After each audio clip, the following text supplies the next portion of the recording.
reminder to every, can we please make sure that we don't do too many book spoilers? Like if it's something that's obviously been depicted already in the show, we can do it. But if it's something that's coming at a later time, let's just make sure we're respectful of those who haven't read the books yet. Sorry. No, that's okay. It was a good opportunity for us to all have that like level set. So, but no, thanks for popping up here. Yeah, thanks. No problem. So I do not remember because same as you, my whole like I think I was just gutted after everything that happened with the dragons. So Yeah. I don't remember much of what happened in the beginning of the episode.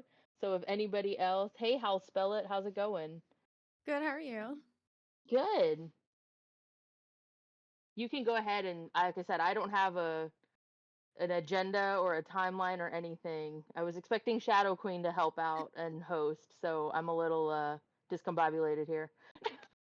I was wondering if anyone had thoughts on it was, I guess, a change from the book as not the fact that I guess Aegon's fate and who did it was kind of a change from the book because it was vague in what happened. It was pretty much the fight happened, and then Aegon was left how Aegon was left, and that change I thought was super interesting. It made me like super pay attention.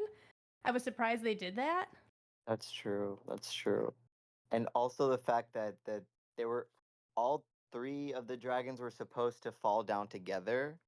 Um, that's what I also understood as far as just a significant difference. And the other part was that it was Kristen Cole's actual plan to ambush Rhaenys as opposed to Aegon just getting Showing up drink, drunk. drinking. I've seen so many funny memes online, but drinking and dragoning. Drinking and That was flying. Drinking and yeah, flying. that was a impromptu from the showrunners, and that's what I mean about like these small little changes. I feel like they're great. I think it makes it even better at some point because they're adding their own flavor to it. So, I agree, and uh, I like it from because the book's written like supposed to be a history and doesn't 100% know, so it's assuming written exactly, like it's assuming that's what happened, and Aegon and Kristen Cole and Aemon are going to be like, yeah, yeah, yeah, he was totes supposed to be there the whole time. That wasn't a mistake that anybody absolutely. made. I think everybody needs to be reminded that the entire Game of Thrones lore that was written, it was from the perception and most importantly, the recordings of a biased, unbiased person who hated Targaryens, a person who loved the point is that it was he said, she said, in my opinion, right? Hmm. Um, so I definitely think that having little differences would have made us all feel better because I am genuinely saying I cannot believe I am this down and depressed about Rainey's and Maylee's both not being there. I even pre-ordered Maylee's the dragon from McFarlane Toys from GameStop last week, and I was like super excited, being super optimistic. I'm like, yeah, they're not gonna kill Maylee's. Hell no. They released her toy, and So you can mourn correctly I looking at a know. figure. But the ironic part is that it does not arrive until July 30th, any of them. So I'm just like looking more into it. I'm like, these sons of bitches, they did it on purpose. But yeah. They knew. They knew. Oh yeah, They they knew definitely. we'd want it. That's how they do us. Yeah, So on your Sarah, like yeah, comments about like hey. adaptations, this is like a personal point of mine, but like if it was exactly as it was in the book, like you said, our imaginations are doing its own thing. But we also like I think a lot of people forget that it's a TV show and like the medium cannot just be like what the books had like almost word for word. Like yes, the books also had like the unreliable narrator thing, but like TV shows need a bit more themes and like to tell a more concrete story than I think the book was really trying to do. The book was more like a Wikipedia article almost, These which people, is they kind feel of what like history is, people. but Right. right, because we're getting like a closer glimpse into these people and I think it would be a worse TV show if we just got like a closer one-to-one adaptation in a lot of I ways. I think agree. Oh my god. it would not be as satisfying. I also No, it love would not. I love you looking at the toy thinking, "Oh, this means she's gonna live." I That is know. so unfortunate. I did, but saying this because I had listened to Fire and Blood, I didn't actually like read it. So then when this season started in particular, I like got the ebook on my phone, and I've like not the last episode, but the one before, I was like, how does it happen again? So like I reread it, and I was like, ooh, so Oh. epic, so she's the Such best. a good description. Yeah. I But sent it I to agree with people like who hadn't read the book. I was they like, here's flesh the it chunk out where it really happened. well and give like a lot of extra details, at least in my opinion. Yes. Because like you said, it's kind of like not vague necessarily, but you know, there's a Unspecific. lot of things where it's like it's just a quick hit statement, and then like we get to see all this like expanding in somebody's imagination of it.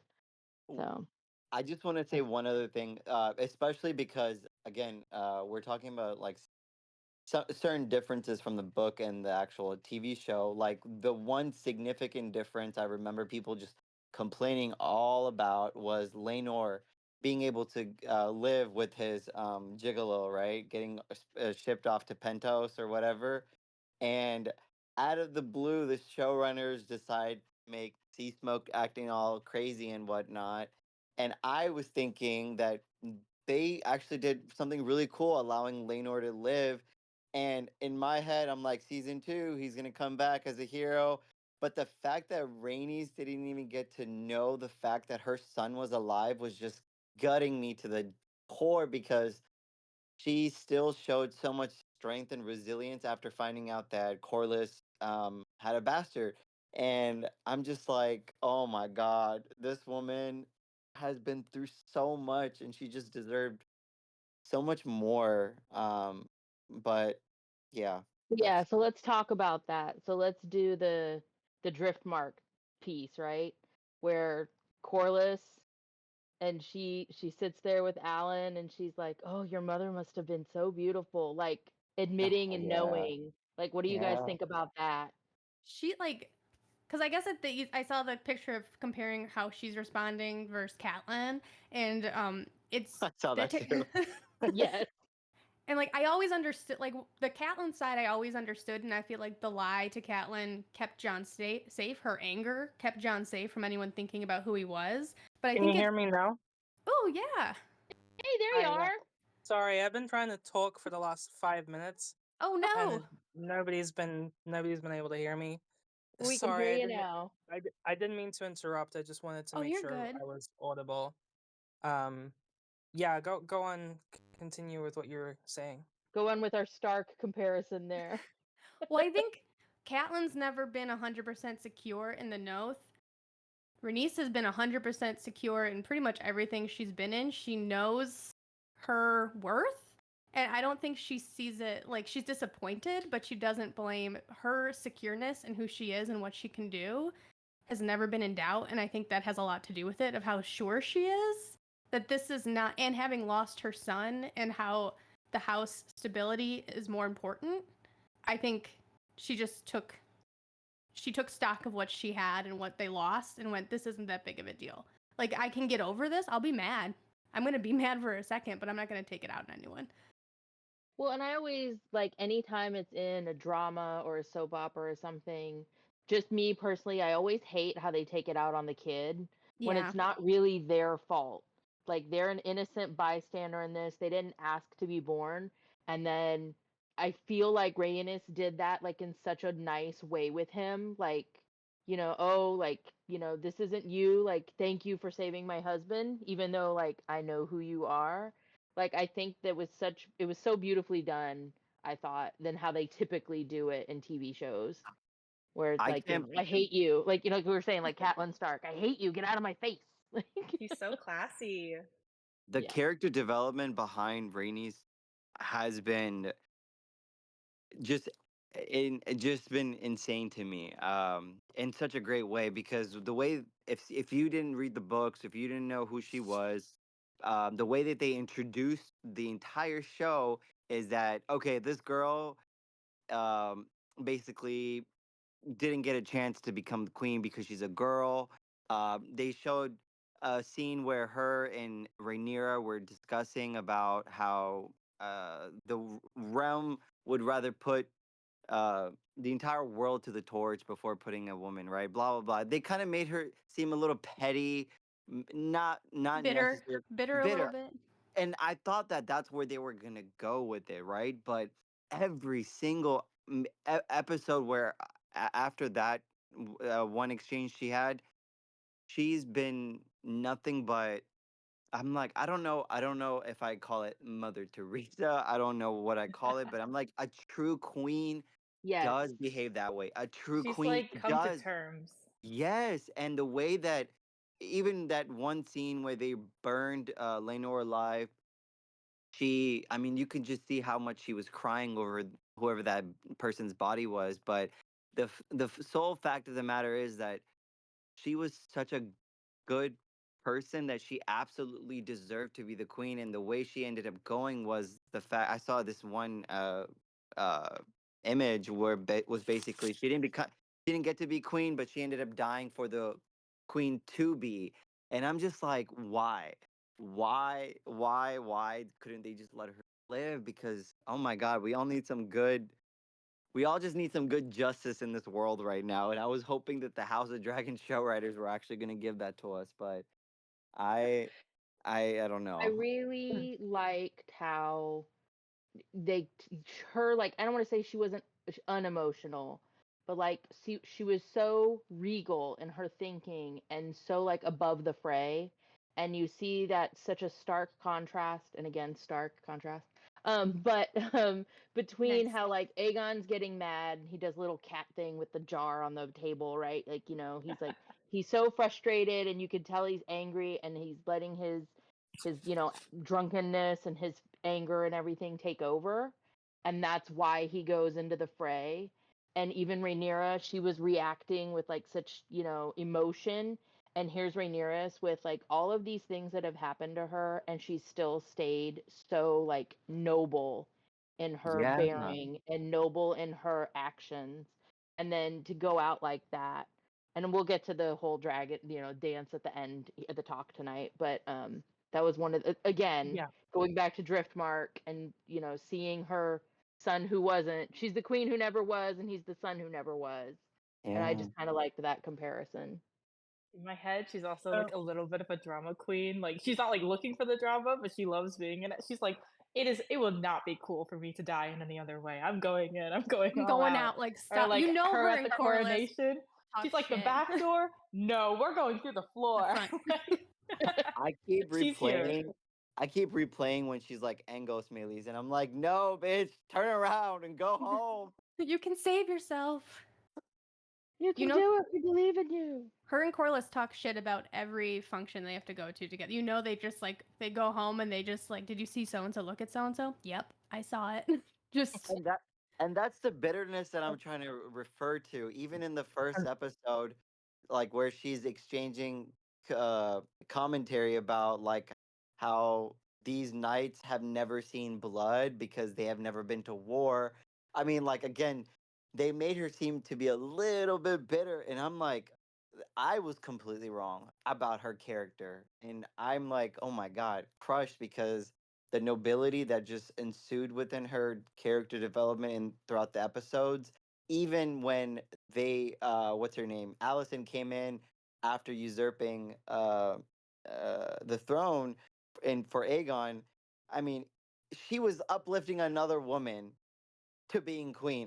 I'm like, oh my God, like, why her? Why her? Why couldn't it be just another character? Because it wouldn't have really changed the entire story of the Song of if they allowed her to stay alive. But I I'm think it done. would have. I think they lost a very stable. I think Rhaenyra lost a very stable voice of guidance. She was the only like somebody at the table who wasn't rushing to war. She was always a True. good, solid choice, and now she doesn't have a calm someone to look further than the current situation. Someone to look at the big overview. And Corlys probably won't be that right now because he's gonna be probably out for revenge.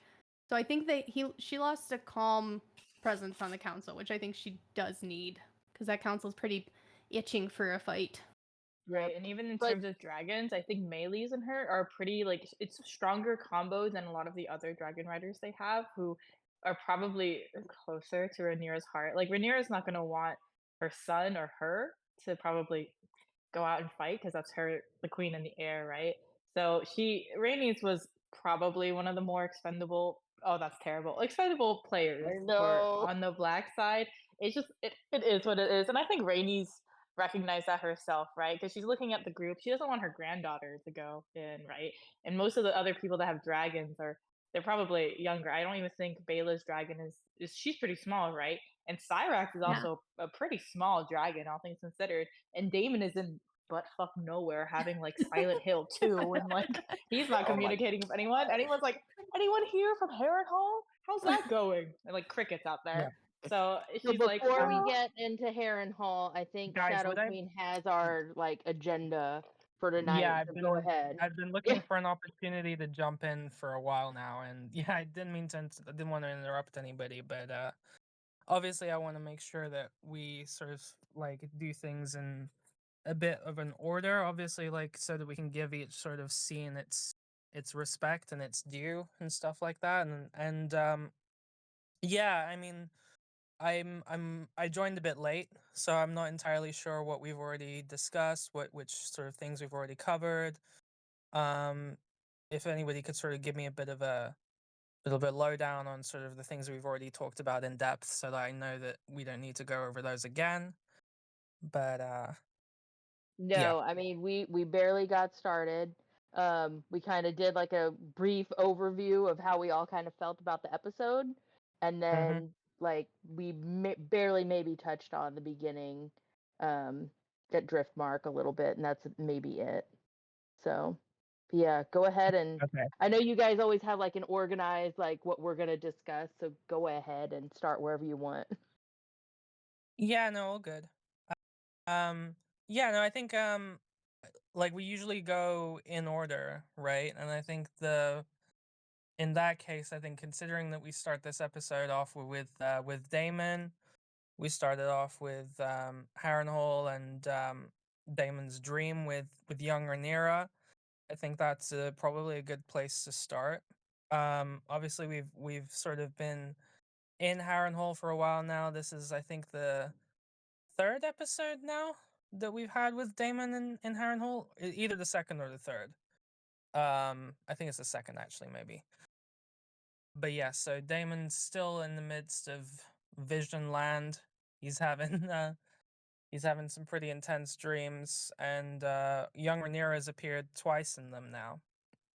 And hang on, let me see if I can pull up the transcript of what Rhaenyra says to Daemon in that dream. So give me a second, because I think that would be probably interesting. It is nice to see Millie again in these 2 episodes. The actress who plays young Rhaenyra. Yeah, absolutely. I threw it into the chat because I sent it to my friend a few minutes ago. Oh, did you get it? Okay, cool. So she says, I'll just read it out. She says, it's been said that Targaryens are closer to gods than to men. So calling back to what was in season 1. In my eyes, you are a god, Daemon Targaryen, the prince of the city, the lord of Flea Bottom. I was an innocent. You exploited me and abandoned me. You sullied my name at court. You empowered my rivals. You tried to make my ruin.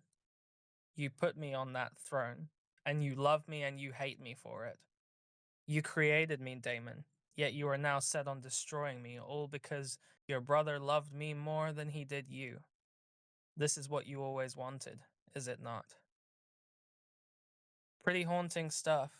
So I think the sort of best place to start is like sort of what did you guys think of Daemon's guilt at Harrenhal and specifically relating to Rhaenyra in this scene? God, it's eating him alive. Just because also what she's saying here is what she also said in their fight in episode 2. I think that part of it's mirrored because your brother loved me more than he loved you. and he can't outwardly admit fault because I think he sees it's a weakness. So he needs to go through this apparently haunted house of fun and take a random drink from a witch to get through it, to process exactly what he did. And I feel like it's just eating him alive. Yeah, absolutely. No, Yeah, I I think think it was. go for it. Oh, sorry. I think it's interesting, like that a big chunk of this was like out of focus. He's like the past, and he's trying not to focus it. Like in the episode, the audio was like muffled, and we couldn't understand it regardless. But until it was translated. But I think it's interesting that he didn't understand it for a little bit.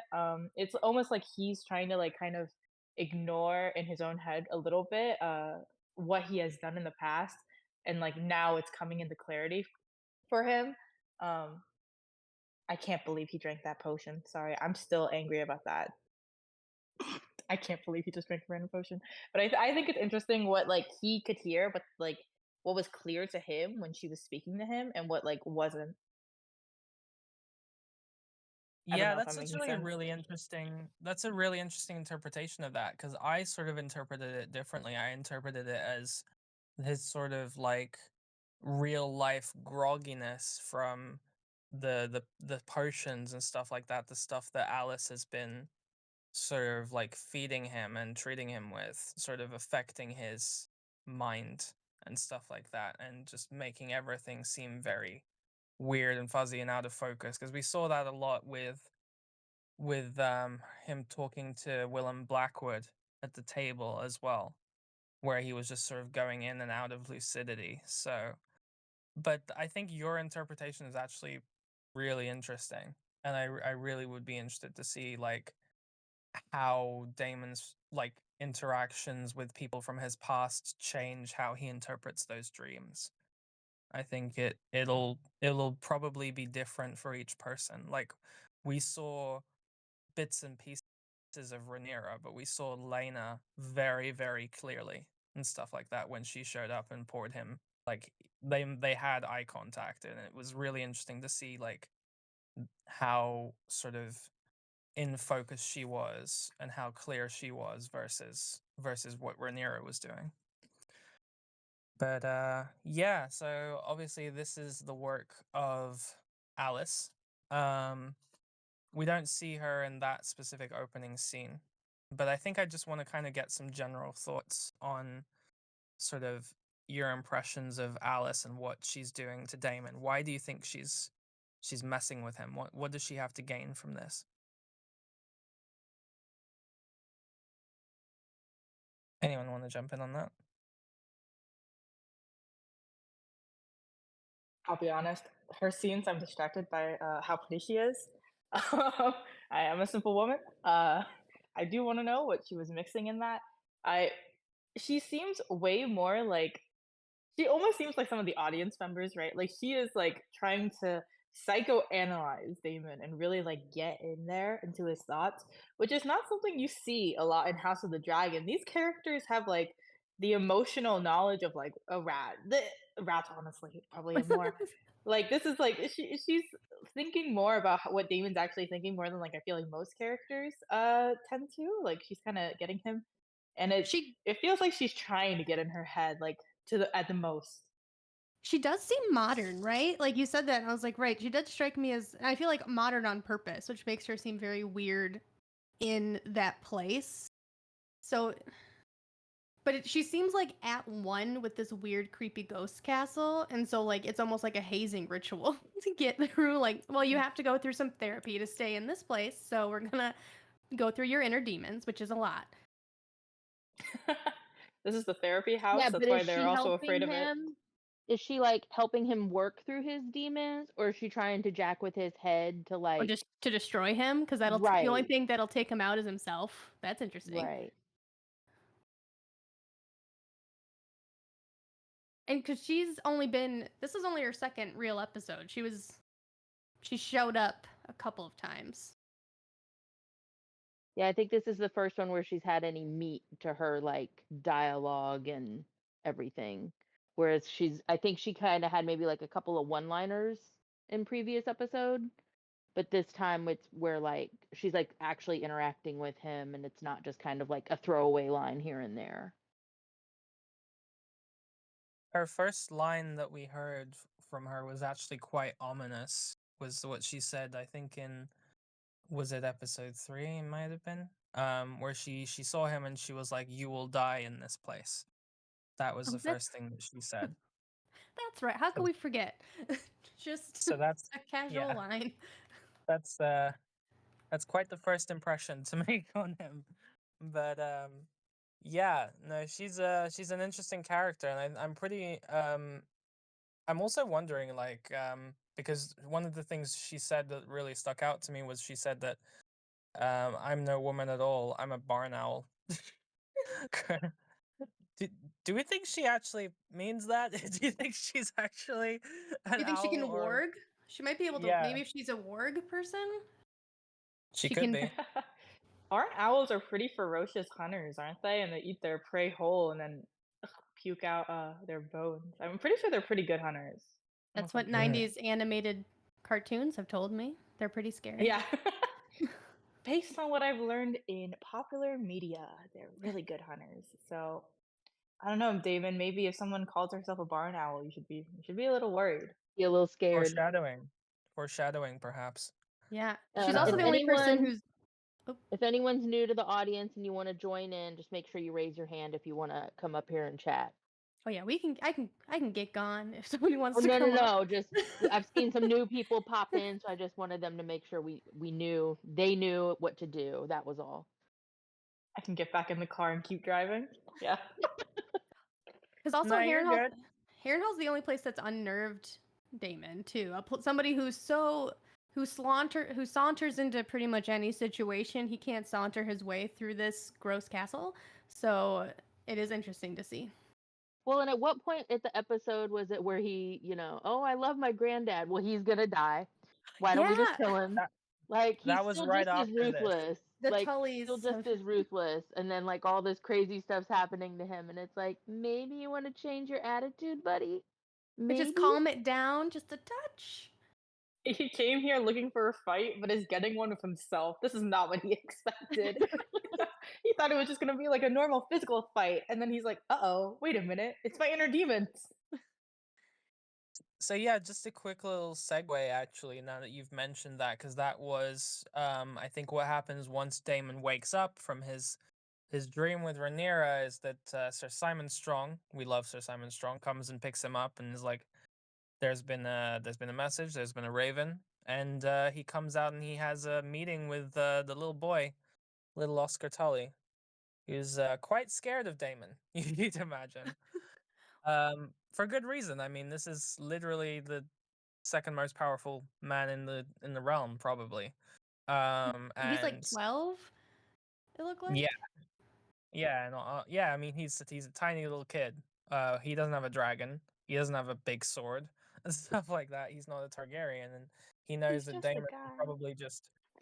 would probably kill him if he says the wrong thing. So yeah, it was really interesting to see Damon's sort of like, he's trying to get on with his mission, and he's annoyed that people aren't immediately on the same wavelength as him and stuff like that regarding like cold-blooded murder to get what you want.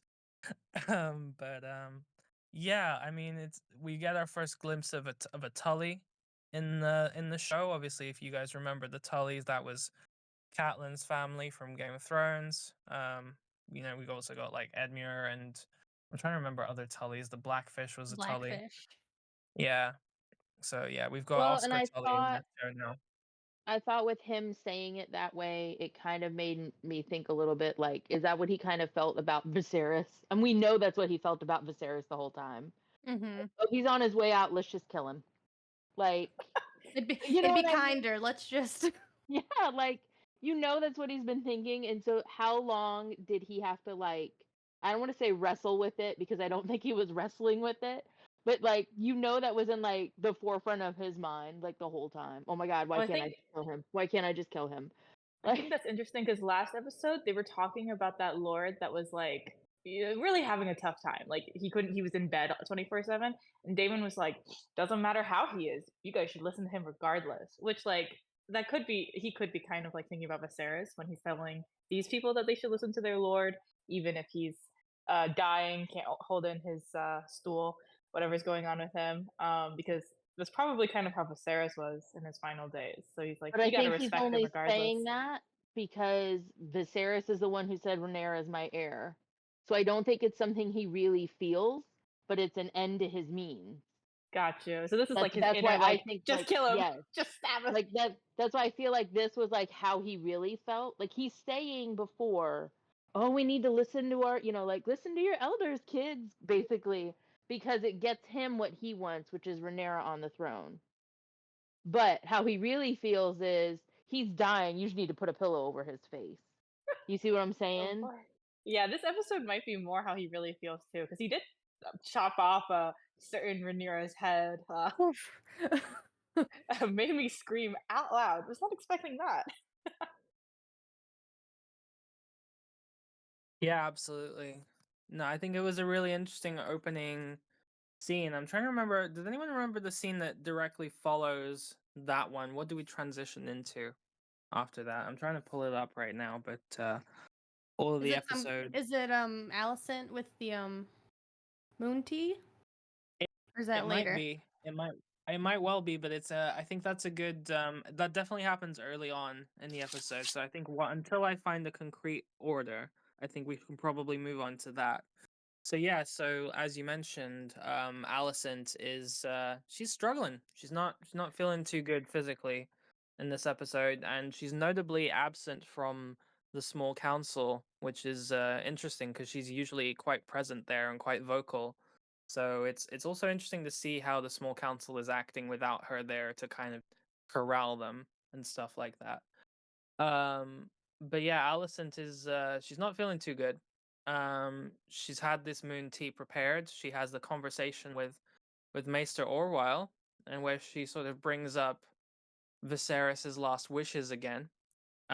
We know that she's probably got the events of episode 3 on her mind, her little conversation with Septa Rhaenyra. And yeah, it should be interesting to see how Alicent sort of like if she is able to completely put that out of her mind now, because it seemed as though she has done that in this episode and is now like fully focused on sort of the war ahead, as is Rhaenyra. But you could also notice that she's maybe been doing some reading, which is interesting. We'll get onto that. But for now, we'll talk about the moon tea itself. So obviously, she wouldn't be drinking that unless she was perhaps even already showing signs of being, with child, as it were. So, I any don't know. thoughts generally on that scene? I think it's practical in Westeros to take it like any time after sexual activity that could lead to be getting pregnant. Like Plan B. Yeah, because they Yeah, gave but to Rhaenyra after she slept with Kristen Cole in the first season. Yeah, but I think right. I noticed that Alicent was like, I don't know. I mean, it's hard to tell. I mean, you're probably right. I think But it I would have noticed she been was holding her too tummy. early for her to really have known if she was pregnant or not. Because unless it was from an encounter with Kristen a little before the season started, you wouldn't Yeah, really know it until wouldn't like show. a month in, really.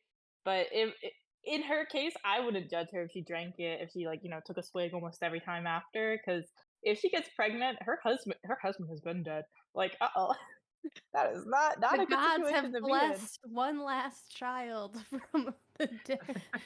Well, I Make know it that 6! was I've She's seen it on Reddit as a theory that if she thinks she's pregnant, then that means her and Kristen were together when Viserys was still alive. So The I don't actress, know if they're trying to allude to that or if there was anything, but I know I've seen that theory. I think the actress said in some interview, because like they asked, and she said, "I don't think it happened until after her husband died." So if it's a plot point, it's not either. I guess she's a good liar. She's an actress, but like she's Yeah, Yeah. because as Zebula's saying in the chat, this is what I keep seeing is that when she had the conversation with Lyris, it's like, oh, it's been a few weeks since my husband died. Well, if you think you're pregnant and you think it's not your husband's baby, what was happening a few weeks before a few weeks? Right. Like, Allison is a questionable human being, but I think she is self-righteous enough. I know that she is, with Kristen now, but I don't think that she would have done it while married to Viserys. I think while now she is doing it, I know the line there is like a week. Like I feel like for her, she's like, well, I am married. This would be really wrong, but She's a free woman now, so. it's And free the real estate. and the maester said that anybody who took it was gonna. It doesn't always agree with the gut. So I think that's what you were seeing, Shadow. I think you were seeing her stomach reacting to the That's why she was holding her the stomach the whole time strength during of the. the tea, maybe. Yeah, Yeah. Yeah. it might be that. I mean, I was just kind of spitballing, to be honest. I wasn't sure, but Yeah, I think yeah, it could be that. I She think definitely has a bit she's. of an upset tummy.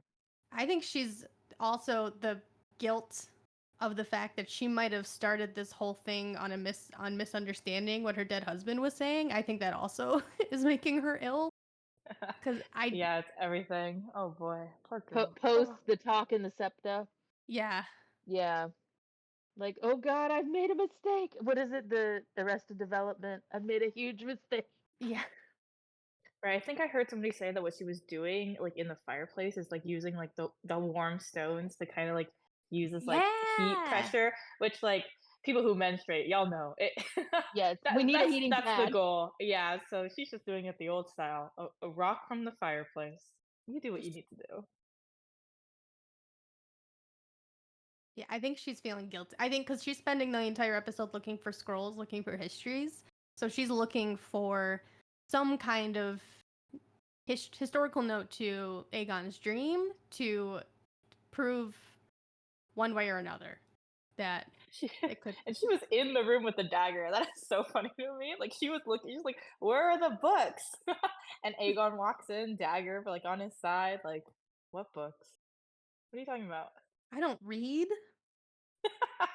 It's so funny. He was like, "I didn't burn them." Like, chill. See, I just moved them. I'm not. Everyone thinks I'm the worst.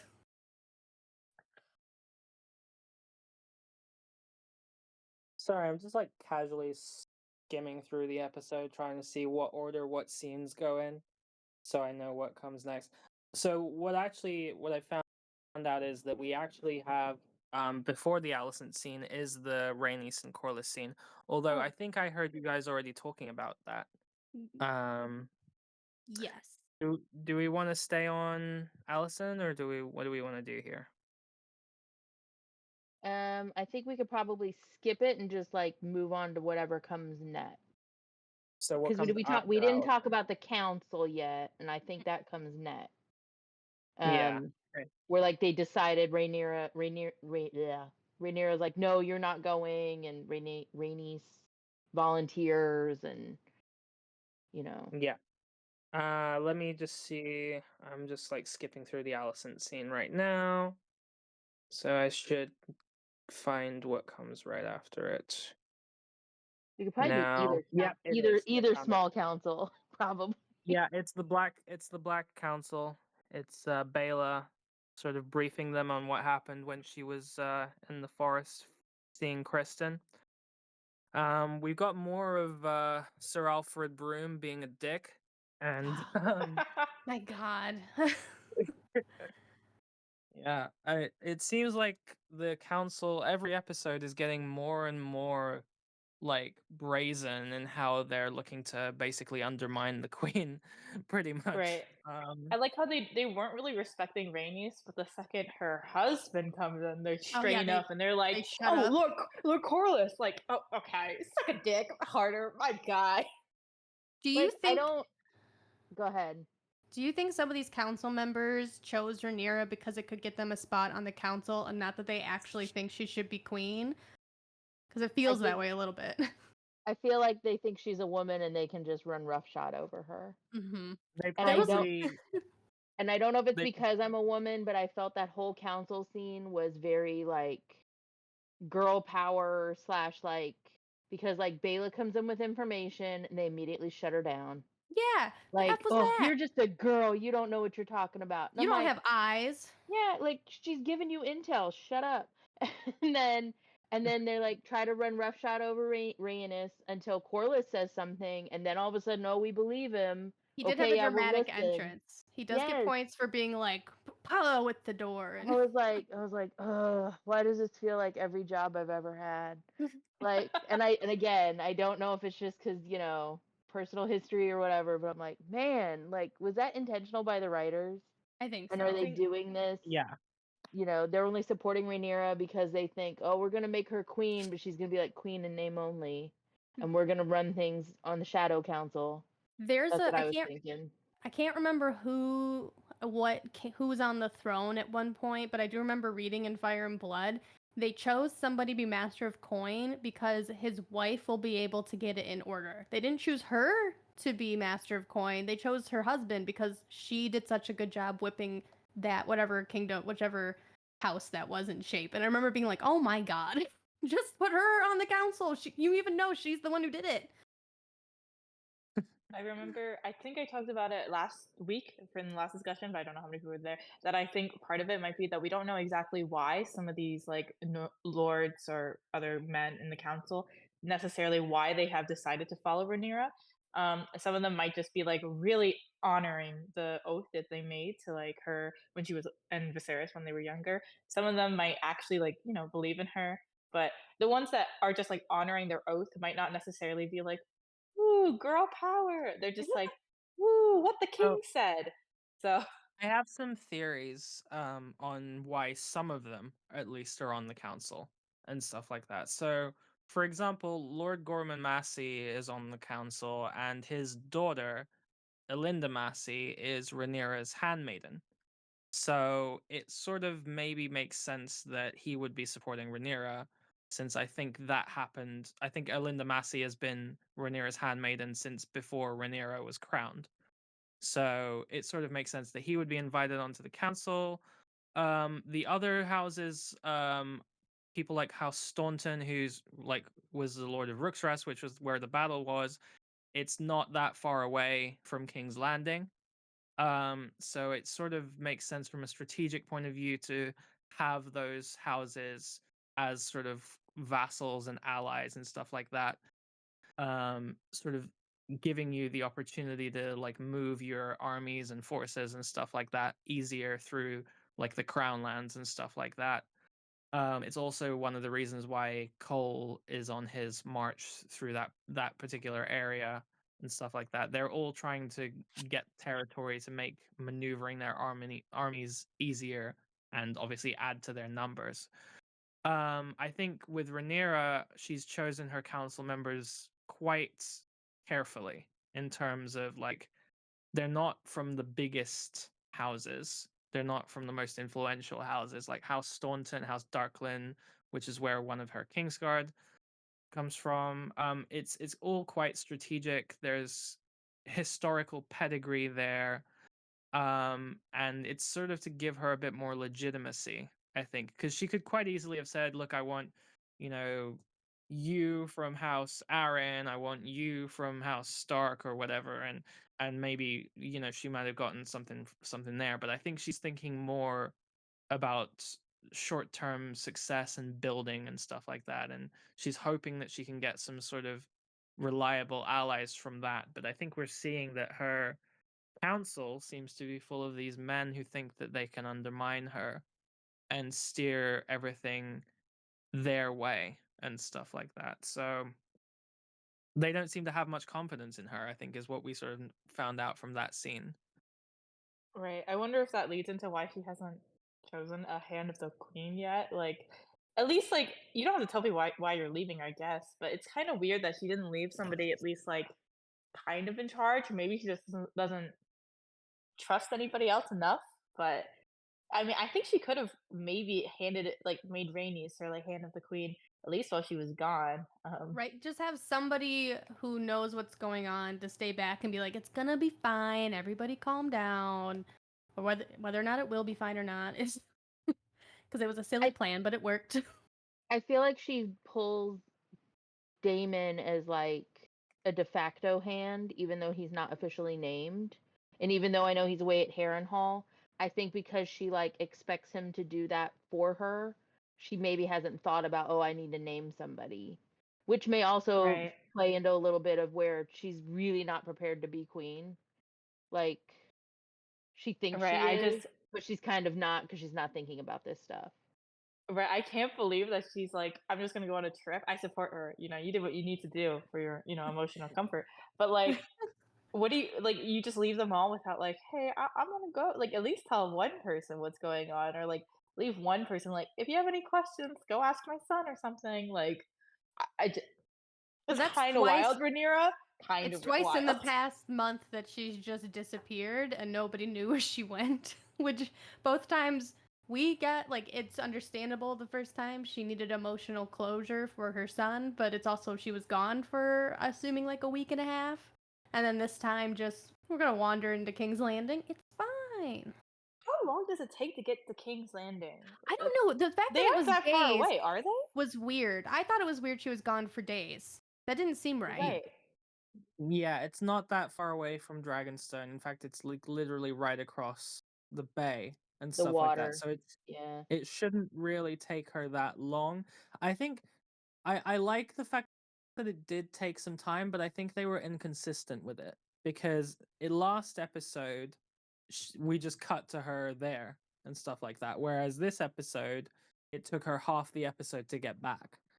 Right. So I think it's a bit weird in terms of how the show is framing time passing in Travel terms of time has making been those messed up journeys. since what, season 6 of Game of Thrones. So Yeah. I quit Yeah. trying to pay attention and figuring it out at this point. But they've made I was such a only paying big attention, deal. right? Because Corliss is like, she's still gone. Like, yeah, why is she still gone? Yeah, because Rhaenys was popping back and forth to Driftmark like all the time. She was just like, I'm here, I'm back, I'm here, because she's got a dragon. So time doesn't Yeah. really, which I guess Rhaenyra couldn't take her dragon over, but No. days seemed wrong. Like maybe a day, maybe 12 hours, but because it was still daylight when she got there. Yeah. Then Bed yeah. gone, no So note. So just a do we have any more reminder, notes? if anybody in the audience wants to come up, just let us know, raise a hand in the event and we can pull you up here. This is not a just the four of us show. If you guys Mm-mm. want to hop up here, please, Join we want to us. hear your thoughts too. I know you guys are doing a lot in the chat. But if you want to come up and talk, just let us know and we'll pull you up. Raise your hand and we'll add you into the chat. Into Leon the says space. maybe she was traveling in a tiny boat and that's why it took so long. Just She's tiny in a little toothpick kayak oars. with one oar. The one guy that she brought with him is doing all of the rowing. And halfway through, he's like, I gotta take a break. She's like, I'm a queen. I don't know how to do this. So And he comes back and it's like, hey, your dad's dead. Oh no. Oh, that poor guy. He's fighting his demons. So, do we have anything more to add on the Black Council scene, or should we move on to the next scene of the episode, which I have now found out what it is? Jace is like so angry. he I wants love to that for him. do He's something. like the parent. He's like, Rhaenyra, where have you been? I Bed wanted to empty, bring no that up note. when we said she dipped out twice. I was like, Jace had justifiable anger at his mother. Yeah. Like, I was like, yeah, you tell her. You tell her. Where have you been? And he wants to do something so bad, and I get why Rhaenyra's not too much because he is the heir, but you need to give him something to do so he's not just like watching the skyline. Yeah. All of these men in the show, they want to prove themselves so desperately. It's okay, buddy. I just want you to live. You don't have to prove yourself. You can just keep serving face in the corner, buddy. It's okay. Listen, you just gotta survive. That's what we gotta do. Like, just outlast. I swear, Jason Aemond have the best pout faces in the show. It's the Targaryen in them. That's from their ancestors. No, how is Aemon gonna break my heart and then like pose for the camera and it's like, okay, I forgive you. That's all Targaryen, baby. It's that jawline. That jawline can cut glass. But yeah, so yeah, Jace, I think that's a good point we raised about Jace. I mean, I think his sort of blowing up at Rhaenyra scene happens a bit later on in the episode, but I think it's good to sort of mention him now because he's always sort of, I think so far Jace has been annoyingly a bit in the background. I would have liked to have seen more from him so far. Oh, I just noticed Fee joined. Hiya. Hi, Fee. Is your mic working? Oh, wait, can you hear me? Yeah, we can hear you. Hi. Oh yeah, I just wanted to say, I feel like Jace's anger is really starting to bubble up, like over time, like with the death of his brother, and then Rhaenyra still trying to sue for peace and still like showing so much restraint, and her trying to exhaust every opportunity ever to avoid war. I feel like it's really getting on his nerves, like over time, slowly. At first he was patient, but like with her refusing to act, being very patient and everything. And he asked to go somewhere. She said no, and then she buried the traitor with the other Kingsguard. That bothered him. He voiced it, and then her leaving to go to King's Landing and risking her life just to talk to Alice, and he doesn't understand. It's like all bubbling up, and I feel like it might turn into him maybe disobeying Rhaenyra soon. I feel Ooh, like he's gonna do something. rash. Yeah. Yes, I Yeah. feel like his temper is gonna get the best of him. Sort of Yeah. mirroring Aegon in this episode because you sort of got the similar vibes between that. I mean, obviously Aegon and Jace are very different characters, but I think in terms of their relationship with their mothers, especially at this right period right now, Allison is treating Aegon like he can't do anything, whereas Rhaenyra is treating Jace like he shouldn't. And I think that's the difference here is that Jace knows he is capable of more than what he's being allowed to do. Um, whereas Aegon wants to prove that he can. He doesn't know that for sure yet. I think with Jace in this specific instance, I think he feels restless. I think he wants to get on Yeah. the dragon. He wants to show. If you notice, if you look at his body language, I think it's a conscious choice by the actor, but I think it just Always shows gripping that that sword. He's at the it's ready, man. Just he's come on. he's very Damon in terms of his Yeah. body language. Yeah. Very Damon at the small council. And I think that's a conscious choice because I think Jace is trying to fill the Damon void right now. Damon is not there. And so the council needs a Damon, and that's what Jace is trying to be right now. And I think he's trying a little bit too hard, but I kind of feel him because I think he wants to show that he's not just a passenger in the war. He wants to be on the forefront.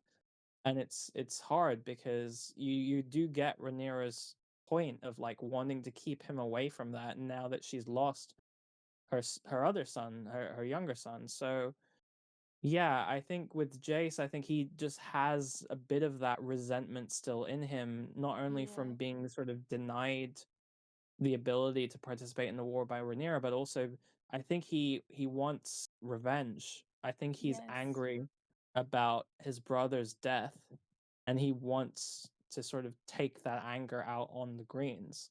It's So it'll interesting be because interesting. oh my bad. It's interesting because before Luke's death, he was always very more restrained. He was always listening to Rhaenyra. When she was laboring, he's the one that told Damon, no, nothing is to be done while my mother's abed. He was listening to her. And then just Luke dying, it really changed everything for him. And the fact that Rhaenyra is still willing to show restraint and not, you know, get revenge, I think it's really getting to him. It really is. It's eating at him. And Yeah. every It small thing it she does, feels like a it's youth eating at him. thing for on his side versus her side because it feels like it's a young thing to want to run into battle. It's like Aegon's willing to and Jace is willing to do it. Like I want to prove myself, and so Rhaenyra sitting there all the time being like, nope, nope, being so resistant to hitting go. I like it's something I don't think they would get until they're older. Yeah. perhaps.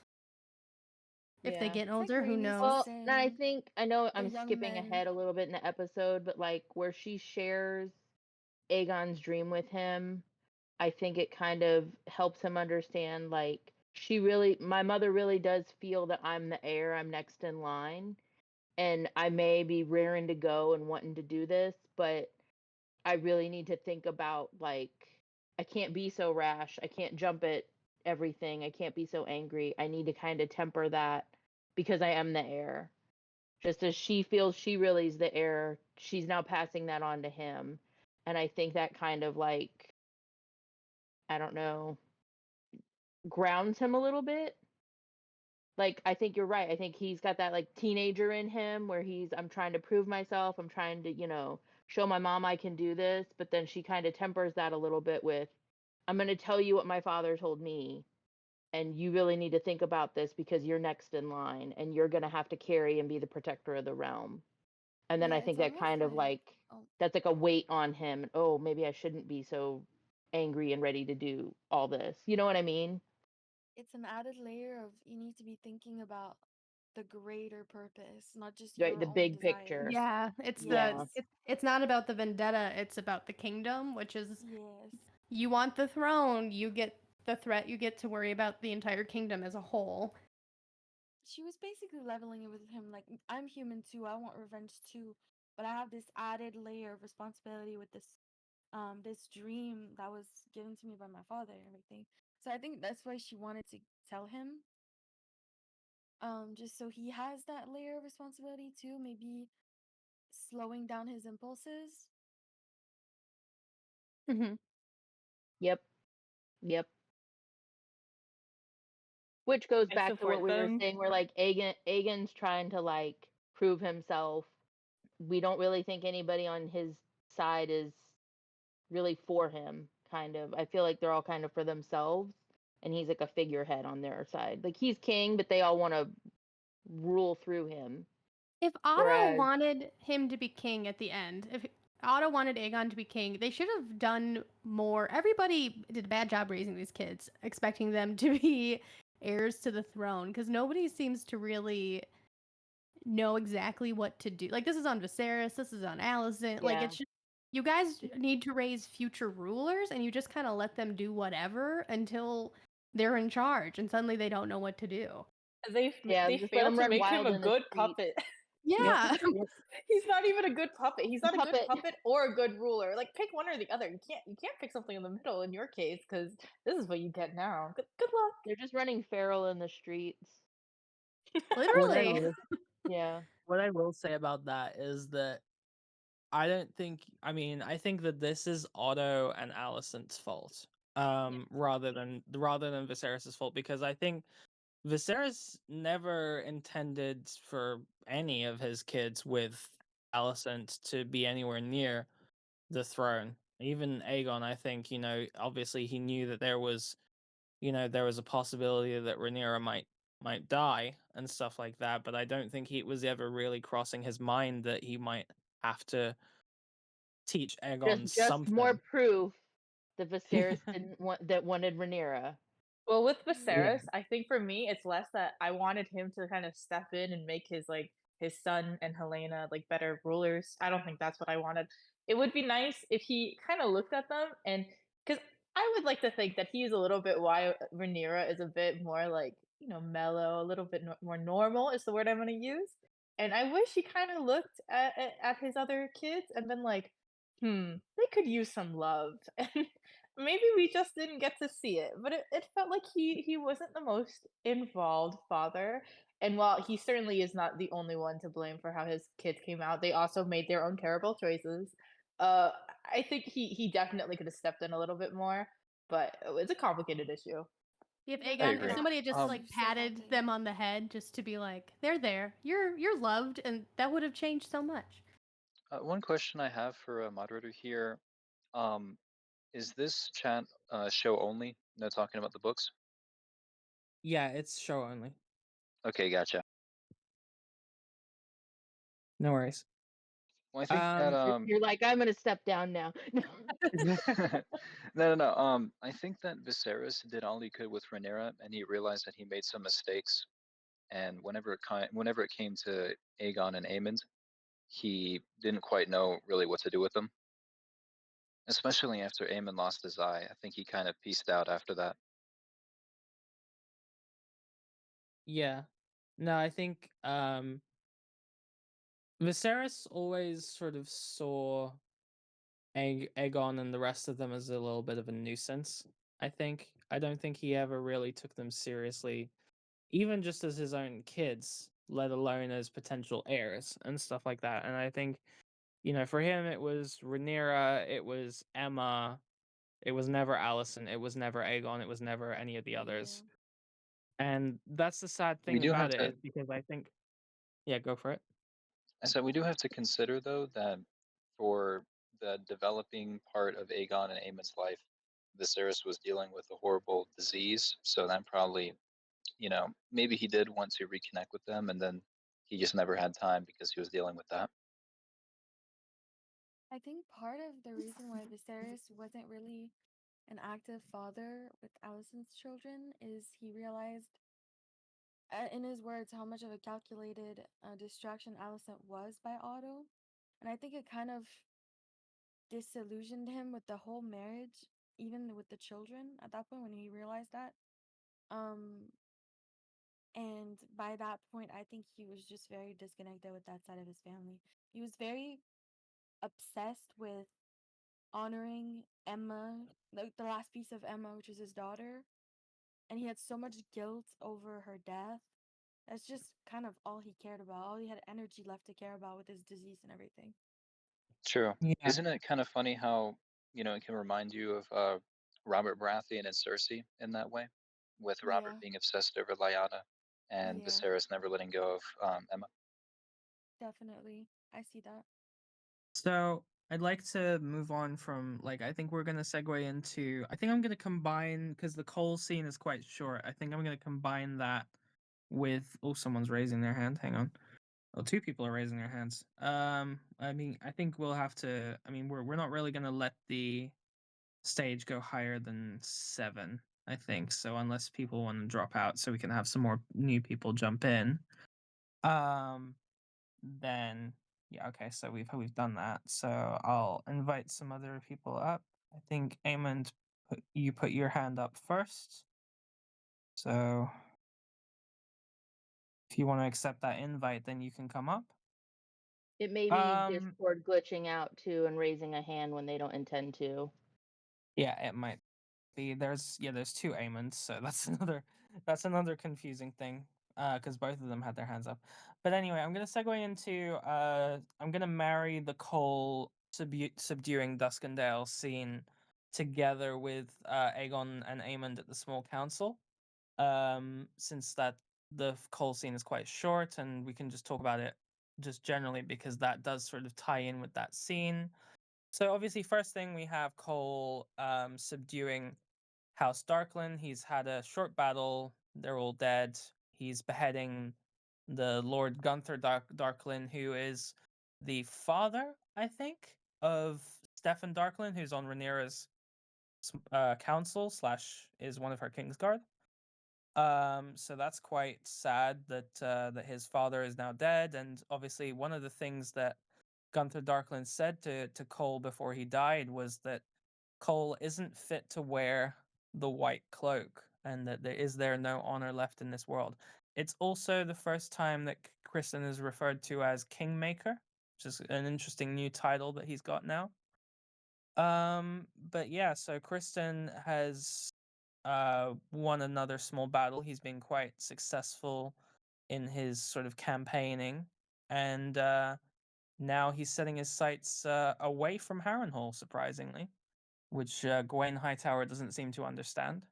But we sort of segue from that into Aegon and Aemond, and I think this is my sort of first question. I think this is the first time that we've had a scene where Aemond is speaking Valyrian, apart from when he was on Vagar at the end of season 1. How did we find Aemond choosing to speak Valyrian to Aegon, seeming like potentially to humiliate him.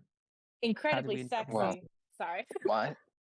I'll say what I was thinking. Incredibly sexy. But I think it was just a hilarious scene because the idea that Aegon couldn't understand half of it to me is what gets me. Like, I speak 2 languages, but the second one not very well. So, from what my personal experience of not knowing a second language very well, he probably understood like a good chunk of what Aemon was saying. But the idea that like he's like, I know you called my friend something, but I don't know what. It's killing me. Also, Aemon, he probably knows that his brother is insecure in like his own way. Actually, maybe he doesn't. I don't think they're emotionally intelligent enough. But the way that like Aegon always thinks his brother is there to back him up no matter what he does, and then Aegon already feels insecure in the council. So to see his brother also hammer in the nail that like you're stupid. Also, Aegon is gaslighting him. He Aegon knows I, Rook's rest is kind of I love useless, it and as he the was like, slap in the "No, face from baby." last episode. You're gonna Yeah. embarrass me, bitch. I'm gonna embarrass you They're in so front of petty. people who matter. Yeah, it was definitely Yeah. a jab back at Aegon for when he was making fun of him in the brothel in front of his friends. But I think that scene was like one of my favorites because the whole thing with Aegon is his insecurity in the council. He doesn't want like anybody outshining him or like yeah, basically outshining him. And so Aemon speaking in Valyrian and Aegon not be able to respond was just basically like humiliation on Aegon's part, especially with Right. Aemon basically having a good strategy when it comes to the war and Aegon not really knowing what to do. Well, one thing too that I think we should talk about, and we'll talk about this later once we get to what happened in the last episode, is that Aemon is also driven by insecurity to the same extent, if not more so, than Aegon.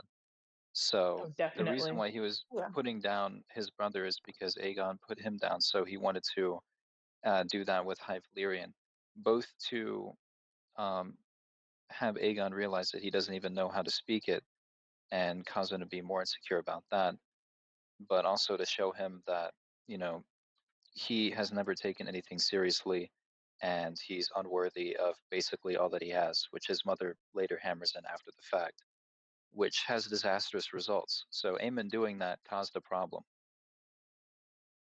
Because there was some discussion, I think, last season, but then the first season, the fact we went back so far and saw all these people's childhood, like, petty fights lead up to this, and if it was important or not to get, because really the action doesn't start until the last episode. That's really the kickoff. More or less, the kickoffs are the last couple episodes, and we saw so much. But I feel like we needed it because we get how the petty childhood fights is just burned and burned until they're blazing at this point, and they're causing all of these people to just do unleash their childhood trauma at everybody. Crash out. Yeah. Yeah, I noticed that too. I think it's interesting how bad Aegon's Valyrian is, which this goes too far in, because you also see that he speaks a lot of like English to his little dragon. Maybe maybe the dragon is just working on vibes. You know, like how dogs are just like, yeah, you sound happy right now, so what I'm doing is good. Or maybe That their sounded like bond is left. just so good. They're just so good. He's like, I get you, bro. I'm good with either because I think they're both adorable and their little bond. I support Aegon getting love from something in his life. He needs it, I guess. Terrible person, but you know, you go, bro. I find it really Oh, interesting to compare Jace being a bastard, and in season one, you can see him saying a king should know the language of his forebears, and he's trying to learn High Valyrian. He's trying to earn being king and show that he can work on everything and learn and put all this effort in. And Aegon, a true born and supposedly the rightful heir, never even cared to learn anything.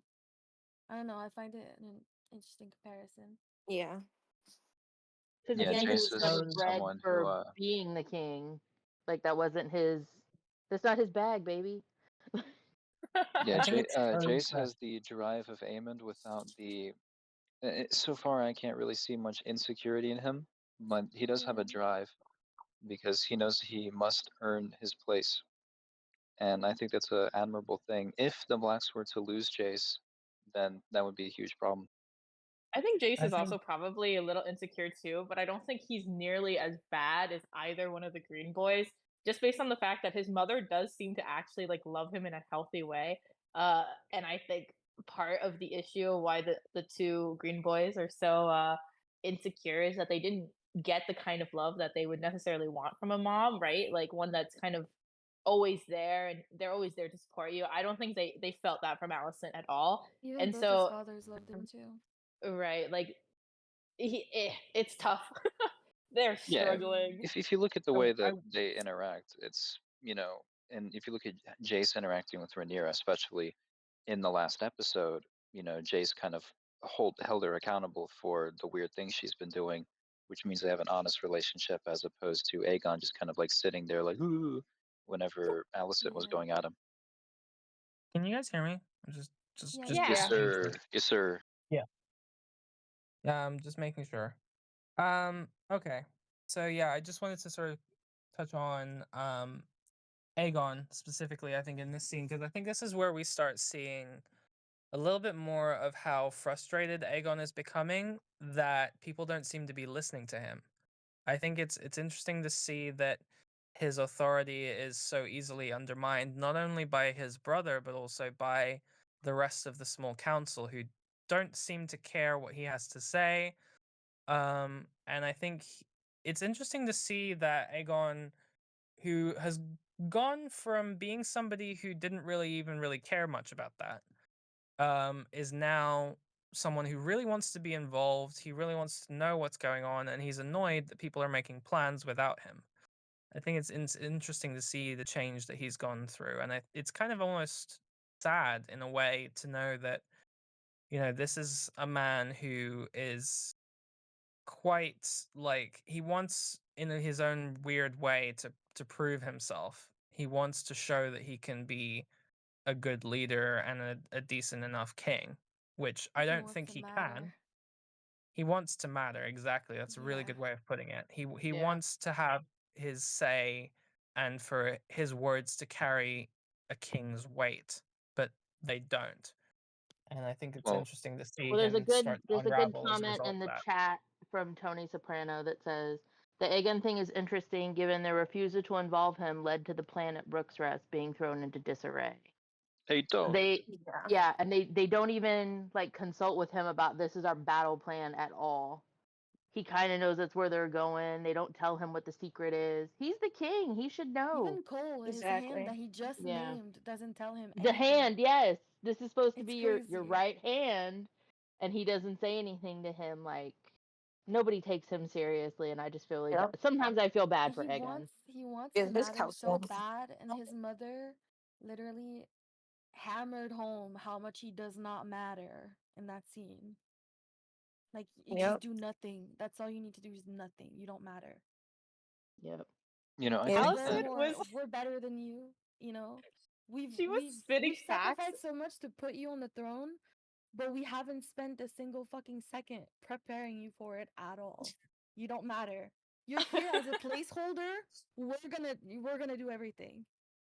She's yeah, and that's killing one me. thing that is kind of indicative of the Greens that I think that the Blacks have a superior quality in, which is they have better relationships with one another. There's a trust and a bond that actually exists there, Yeah. which Actual love.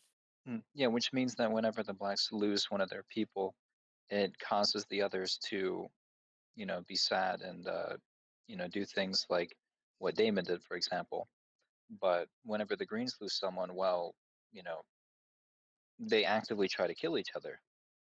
Well, they do have Yeah. their own emotional responses. Like episode 2 was all about how they grieved in different ways. Aegon, I think they all love each other, just like extremely in unhealthy ways. Okay, maybe except for Aegon and Aemon, that might be the one relationship where I'm not sure if they love each other anymore. But I think like they genuinely they don't know how to love each other correctly, Mm. and so in all of the ways that like we as human beings would interpret like how we love each other, they just don't know how to show it in ways like that. Like I think in their hearts they do care about one another, because if they didn't, Mm. I don't think most of them would have been so broken up over like the death of Jaehaerys, for instance, right? I think a lot of their bonds would be seen differently if they truly didn't care about each other. But Allison Allison's conversation with Aegon was absolutely killing me because while she was spitting facts, she was once again like completely not seeing the emotional like need that her son was giving her. Like he was basically, don't get me wrong, she's completely right in that like he needs to just shut up and listen. But like he was like, "Mommy, they don't listen to me. They don't respect me. I feel a need to be that." And instead of being like, "Okay, honey, I get that," but she just goes, "Well, why would they?" Which I get you, Allison, but But she never add got some that from sugar. her father. Oh yeah, she would not So know how how. does She she? would not know How, how. It was yeah, just killing me. I was like, "Baby girl, you kind of made him this way. He did come from Exactly. you." I would yep. say, like, I It's feel for what is it? Allison. I really do. It's Otto's generational trauma at this point, right? I have Like such a that's how he growing. treated his daughter. That's how she's treating her sons. Like it just keeps going, and I don't know. However, are we gonna find out how Otto's parents' father treated him? Because that's what I feel like it is at this point. It's generational trauma. Yeah, I have such a Probably growing Yeah, I would is. Just agree with relationship with that. wanna I Allison, to mean, be look honest. at how the Aegon II was raised. He was basically, if you were to go back to those episodes, Alicent's always like, "Oh, you're gonna be king one day. You have to be responsible." So all his life, he's been told he has to be king and whatever, and now he's finally king, and like no one wants him to be king. Apparently, he's like, "What the fuck? Like, I this is my actually, purpose in life." I don't think Otto Exactly. necessarily does have the same kind of generational trauma that we're thinking that he might, because in some ways he does seem to kind of understand, like he does go to comfort Allison in like ways that we would see like fathers do in like in real life, like he goes to hug Mm, her. But I think he has spent so much of his life putting like political thoughts before his family that he's absolutely like destroyed that chance of having that kind of relationship. And like he's missed like the years in which teaching that to his daughter would have been the most important. It's too late now for him to really like, I don't think she's going to listen to him anymore in the same way, right? Like it's so hard for her now to learn how to like be in tune with her own emotions and like her dad's or whatever's going around with her now than it would be if he taught her this when she was younger, right? And before all the trauma happened. I mean, she's a traumatized little pathetic woman. Love her so much. Well, But just it's wanted to jump in just a yeah, bit. Um, yeah, so I just wanted to sort of ask Pika because we got a few sort of small scenes that we've sort of touched on in bits and pieces that come right after this, and I just want to know what your thoughts are regarding what the next big topic is. So we've got the scene with Allison and Laris, we've got the scene with Damon and Alice, which we've already really talked about quite a lot, and then we've got coming back to Aegon, which is what we've just been talking about now, leading into his talk with Allison. So I'm just thinking about what I you think think early the on we next did big talk a topic little is. bit about Allison and the Moon Tea and some of the conversation with Laris, but not maybe everything. So I don't know, maybe if we want to take a vote, if there's anything extra we wanted to add to that, or if we just want to get down to talking about the dance, because I think that was just the big one. Talking about the actual the fighting and stuff like Yeah, that. The the battle at Rook's yeah, I Rest. mean, I think we've kind of already spoken, I think, through these other like side conversations. I think we've already sort of talked about like for instance the Allison and Aegon scene. I know that we were just talking about that now. I think we've also discussed. I mean, I think the Laris and Allison scene is nice, but it doesn't really add anything different to what we've already been talking about. Um, and Damon and Alice, we've already kind of talked about quite a lot. So I think you're right, to be honest. I don't think, unless anybody else has anything to add on any of those scenes. But there is actually one thing I did want to mention, actually, from the Damon and Alice portion, which is that we see the return of one Willem Blackwood. He's had a bit of a glow up since we last saw him. If you guys remember, we last saw him in episode 4 of season 1, where he was a suitor for Rhaenyra. He was the little boy who killed the Bracken douchebag. Um, And I love how he's he brings that returned. up. I was once a suitor to her. You were a little baby. You were not to be a suitor. It's a But bold yeah. statement to make to her husband. Right. Like he was a real contender. I'm like, oh honey, had you hit puberty by then? Well, I think that is a good characterization of him because he's openly speaking to Damon, who basically 90% of people in the show fear, and he's speaking to him like, "Yeah, I really liked your wife, and by the way, if you want my support, here's what you got to do." You know, he's not really speaking to him like a groveling servant, but rather as a peer in a sense. And Right. I I think know that Leon doesn't want me to say it, but he's saying the balls. no, definitely. The Yeah. I think balls that on makes this him a very kid. compelling character. Big balls And Blackwood. even though House Bracken for the win, Team Bracken. Ouch. R.I.P. Bracken Twink. R.I.P. Bracken Twink. Nessie, I agree. She says, I do feel Damon respects that in a way. I think he does. I think he does. I think that does kind of go with how he's going to view House Blackwood in the future. Like, it does take the balls to say something like that. To here's your king, here's a man we know is ruthless as hell, and you're going to say something like that to his face? Like, woo! Like, you know he's While got to he's respect high. that on down the road.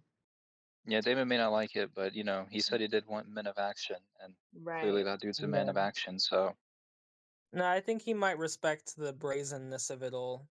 With Will and Blackwood being like, "Yo, you know, your wife is hot." I kind of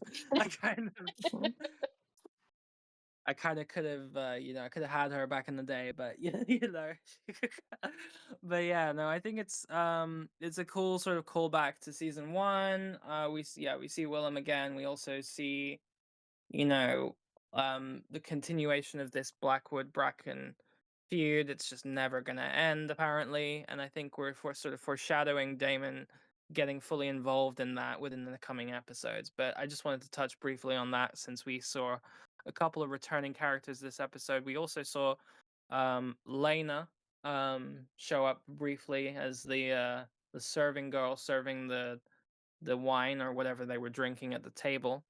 So Damon's fully tripping balls here. He's seeing all of his past demons coming back to haunt him. What a Did we baddie. mention? I don't think we actually mentioned, but there was also the Amond, where Damon is wearing an eye patch. Did we mention that? I don't think we mentioned that. Not yet. So yeah, and I think we should probably mention that actually before we get on to the big battle. How do we feel about Damon basically chasing after himself wearing an eye patch? I've seen a lot of different interpretations. One that makes me really laugh is that Damon couldn't remember Eamon's face, so he just put his own there and then the eye patch, which I I think saw is really that one. funny. Um, and then I think there's probably the more common one that he's just seeing like people that he views as responsible for making it to who they are now. Which yeah, that could make sense along with the whole Rhaenyra and Lena's death kind of thing.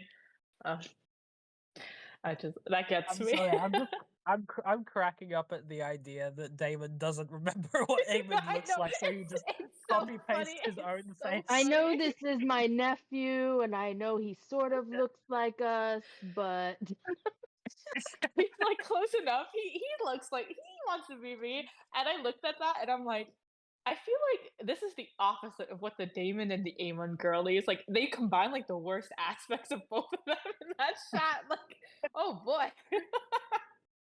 So I Oh couldn't help man. but think of like the Wish version of Amond whenever I first saw that. We have Aemon at home. Eamon Aemon at from Wish. home. right. Oh man. Well, I think that Um the show wants us to, you know, begin to draw comparisons between the two, and as we discuss, as we will get to the topic later of, you know, what Aemon did in the Battle of Rook's Rest, um, you know, we'll even see those similarities deepen.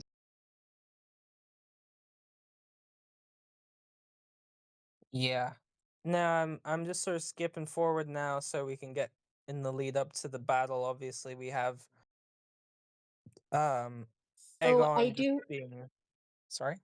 so I do want to say one thing because we were talking about foreshadowing and also the dance, but when we first see Allison alone in the room, she drops like a piece of like the dragon, like with whatever set Viserys played with whenever he was alive and before he started decaying. His Legos.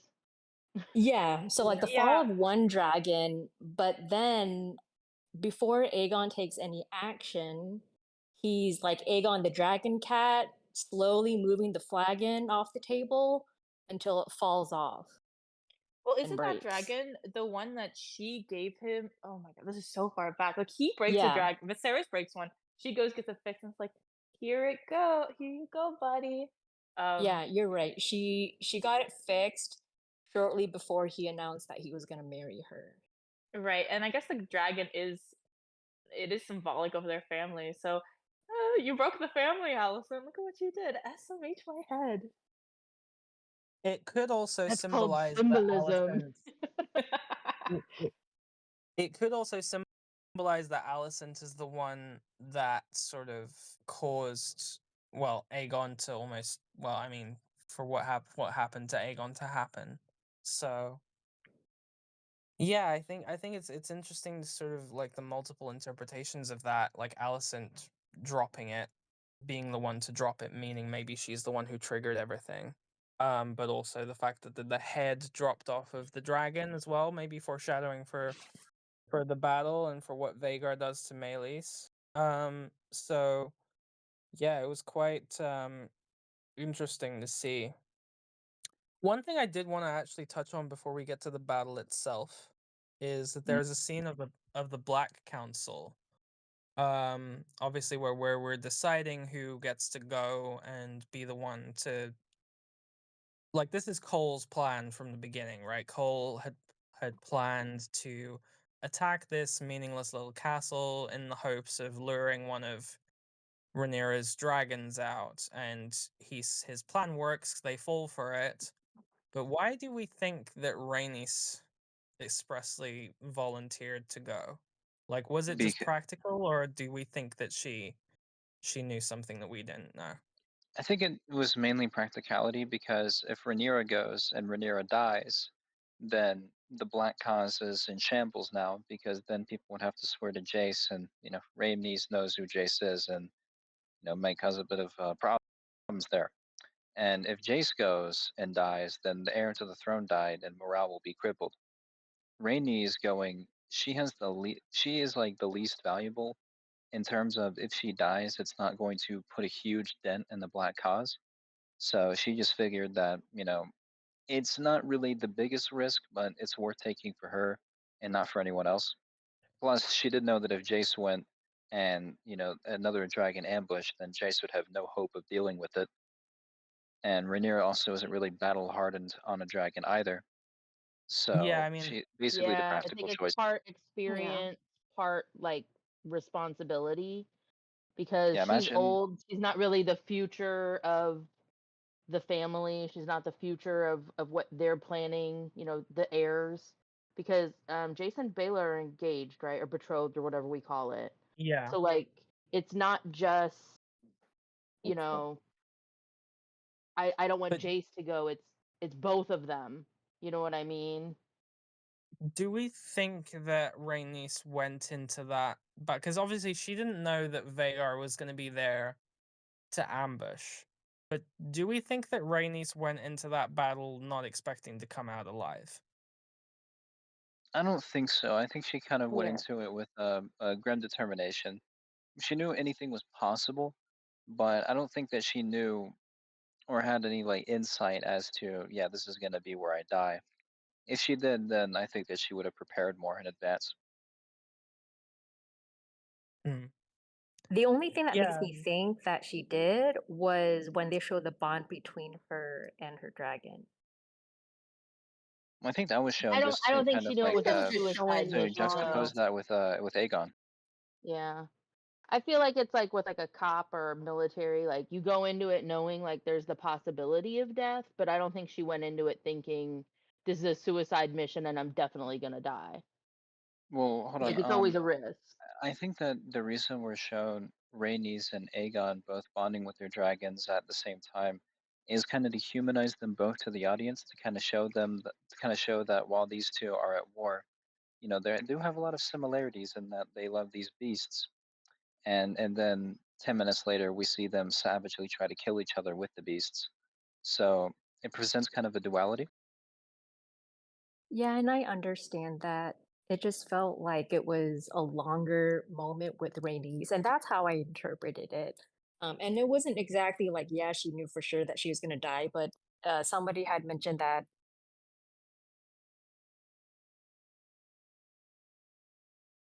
Hello, Yeah. can y'all hear Well, me? Yeah, yeah, we can yeah. hear you. Yeah, so like there is a risk, just going into any battle, and that's where I was leaning towards. Well, one thing,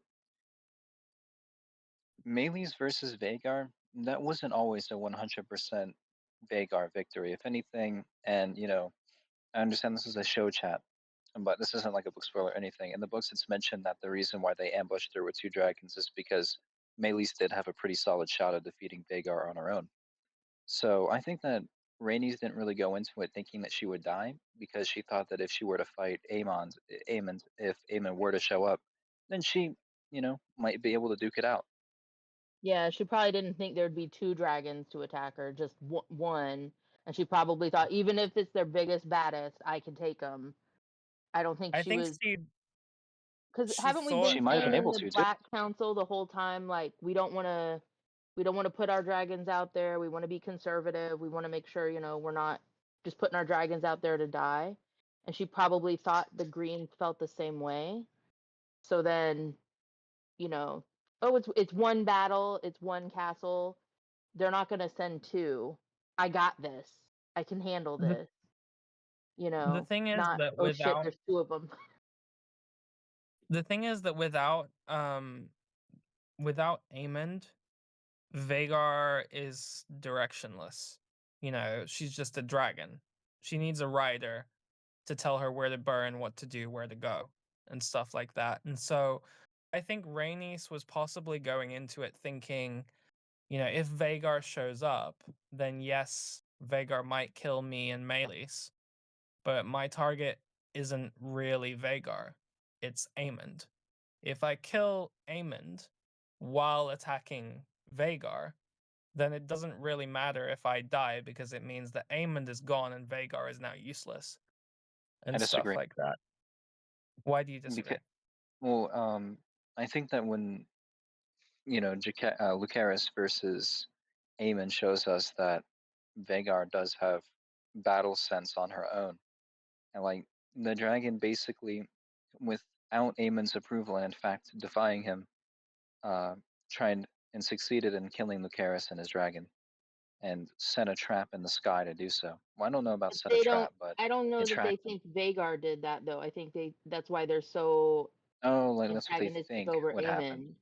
You know what I mean? Yeah, yeah, yeah. I Yeah, mean, there's no reason to suspect that. I'm not really talking about like that particular thing. I'm talking about the war as a whole, because Vagar isn't going to be able to plan a war. She can only fight what's in front of her. And, yes, you're right that like Vagar could still take the decision to like burn everyone at Rook's Rest, but she's not going to do anything once Rook's Rest is over, is the thing. Yeah, she's not gonna like So crash out or anything. Yeah. she's She'll probably not just gonna go away. she's not She's gonna be gonna like, take her okay, I'm nap. gonna go to King's Yeah, that's true. Landing That's by true. myself and go and Yeah, attack. yeah, I think Rhaenys figured that whenever she was fighting Aemon, that as long as she kills Aemon, it's a win, and if she kills Aemon, then the war is won already. So if she has to die to ensure that, then she thinks it's a worthwhile sacrifice, which is why she Yeah, didn't run away. yeah, exactly. Yeah. Yeah. And it Um, would have worked, but Aemon isn't as bad at things as Aegon is. so obviously now we're getting into, so we've got that parallel.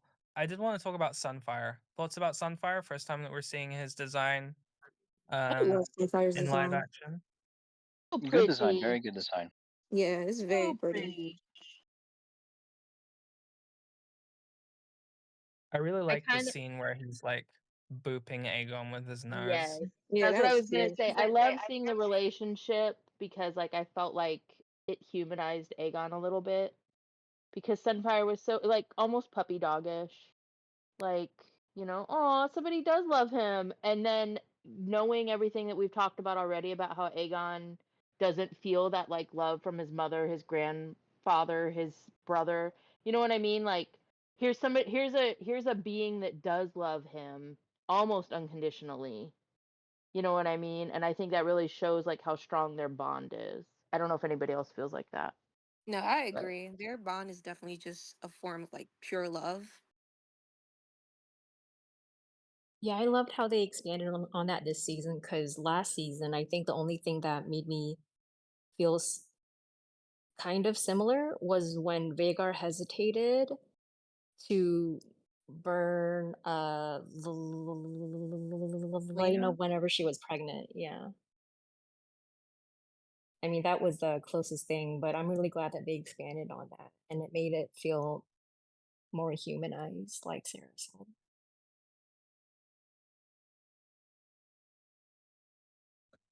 Yeah, absolutely. No, I think we haven't seen Sunfire properly in the show up until this episode. I think this was the first time that we full frontal got to sort of see all of his like the intricate parts of his design and his coloring, obviously quite famous from the book. He's called Sunfire the Golden. So it's really nice to sort of see him in all his glory and sort of see Aegon as a dragon rider as well. What do we think of Aegon's armor? It's quite quite an interesting sort of design. His helmet looks a little bit plasticky in my opinion, but Yeah. yeah. No, Yeah, there was a it's lot of interesting to criticism about the armor, at least in the aesthetics, but I liked what they were going for, and I think that it kind of symbolically showed that Aegon is trying to embrace the role that he was foisted into.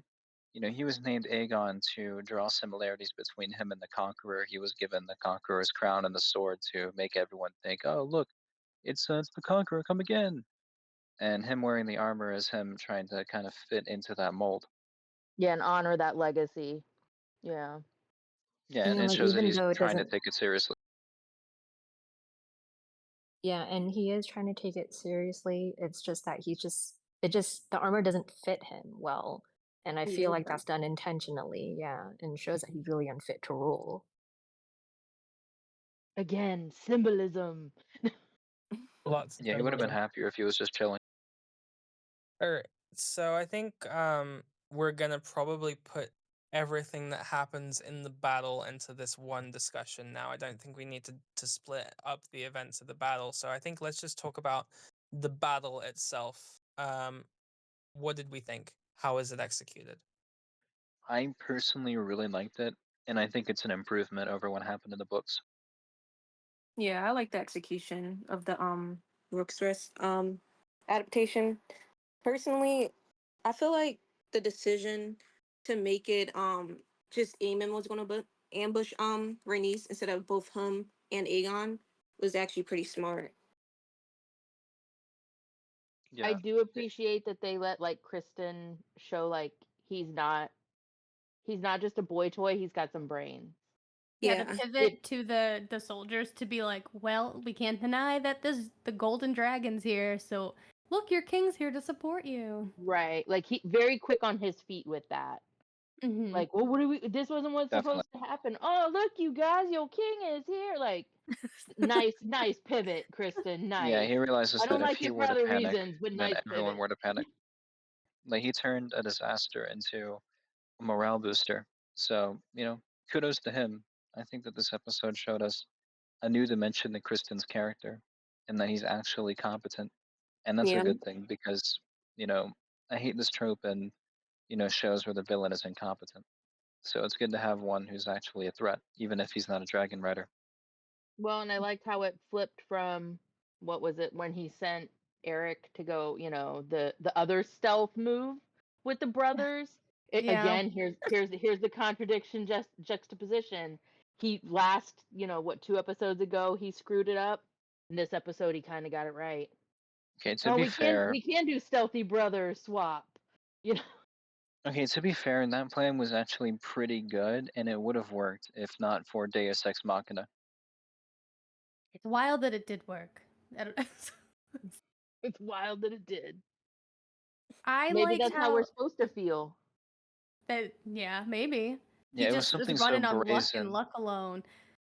Well, hold on. It was something so brazen that they didn't even think that they had to consider that to be a possibility. It's something out of like a movie or something. Like, you don't think that anyone would attempt that. But that's Kirsten's forte is, if you remember when Gwen Hightower was talking to him and he was like, of course they won't expect it because it's mad. Kristen takes risks and he's bold and he does so in a way that a lot of these people just haven't seen before. So they don't know what to expect.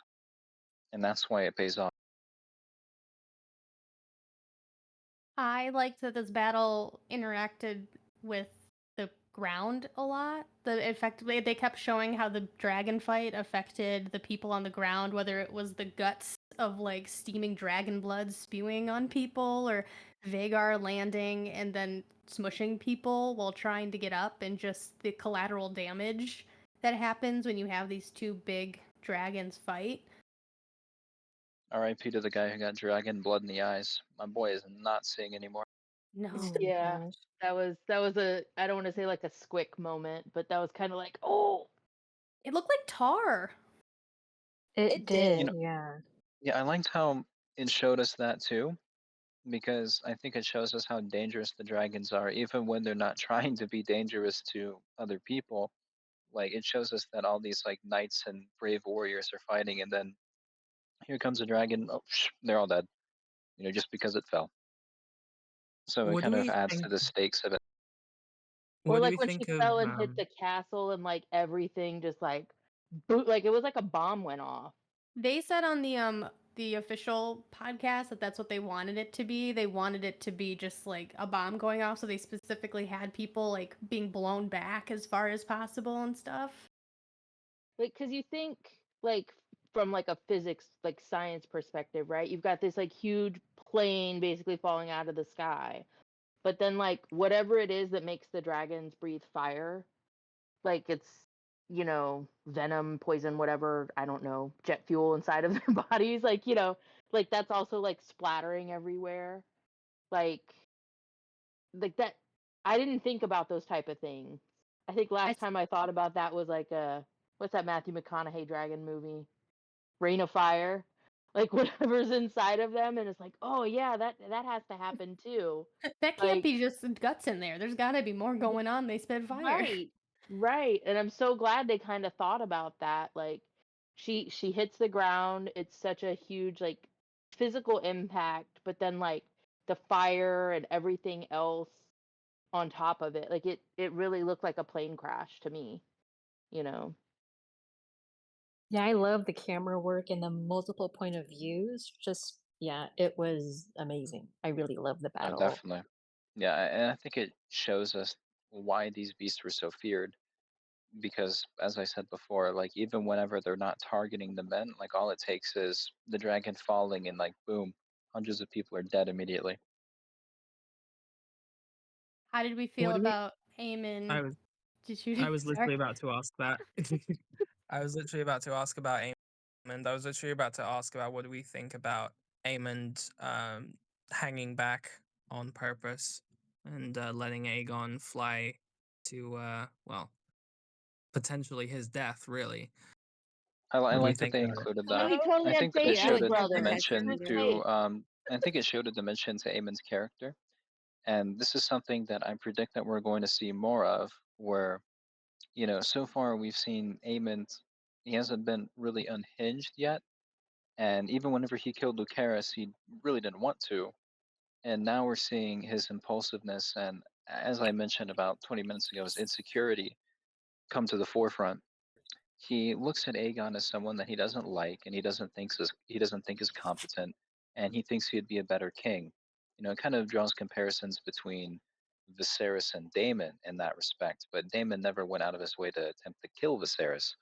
So Aemon is actually going farther than Daemon here, and I predict the consequences will be disastrous because Aegon may not have been the most useful, but he wasn't actively harming the war effort.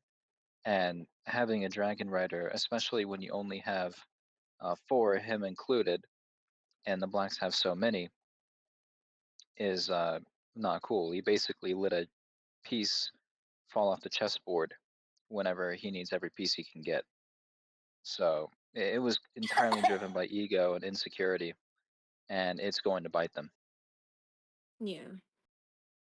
Yeah, and I think the bullying from, them being kids, um, which is building up, and it just overflowed at that point in the battle when he just took that opportunity to try to kill Aegon.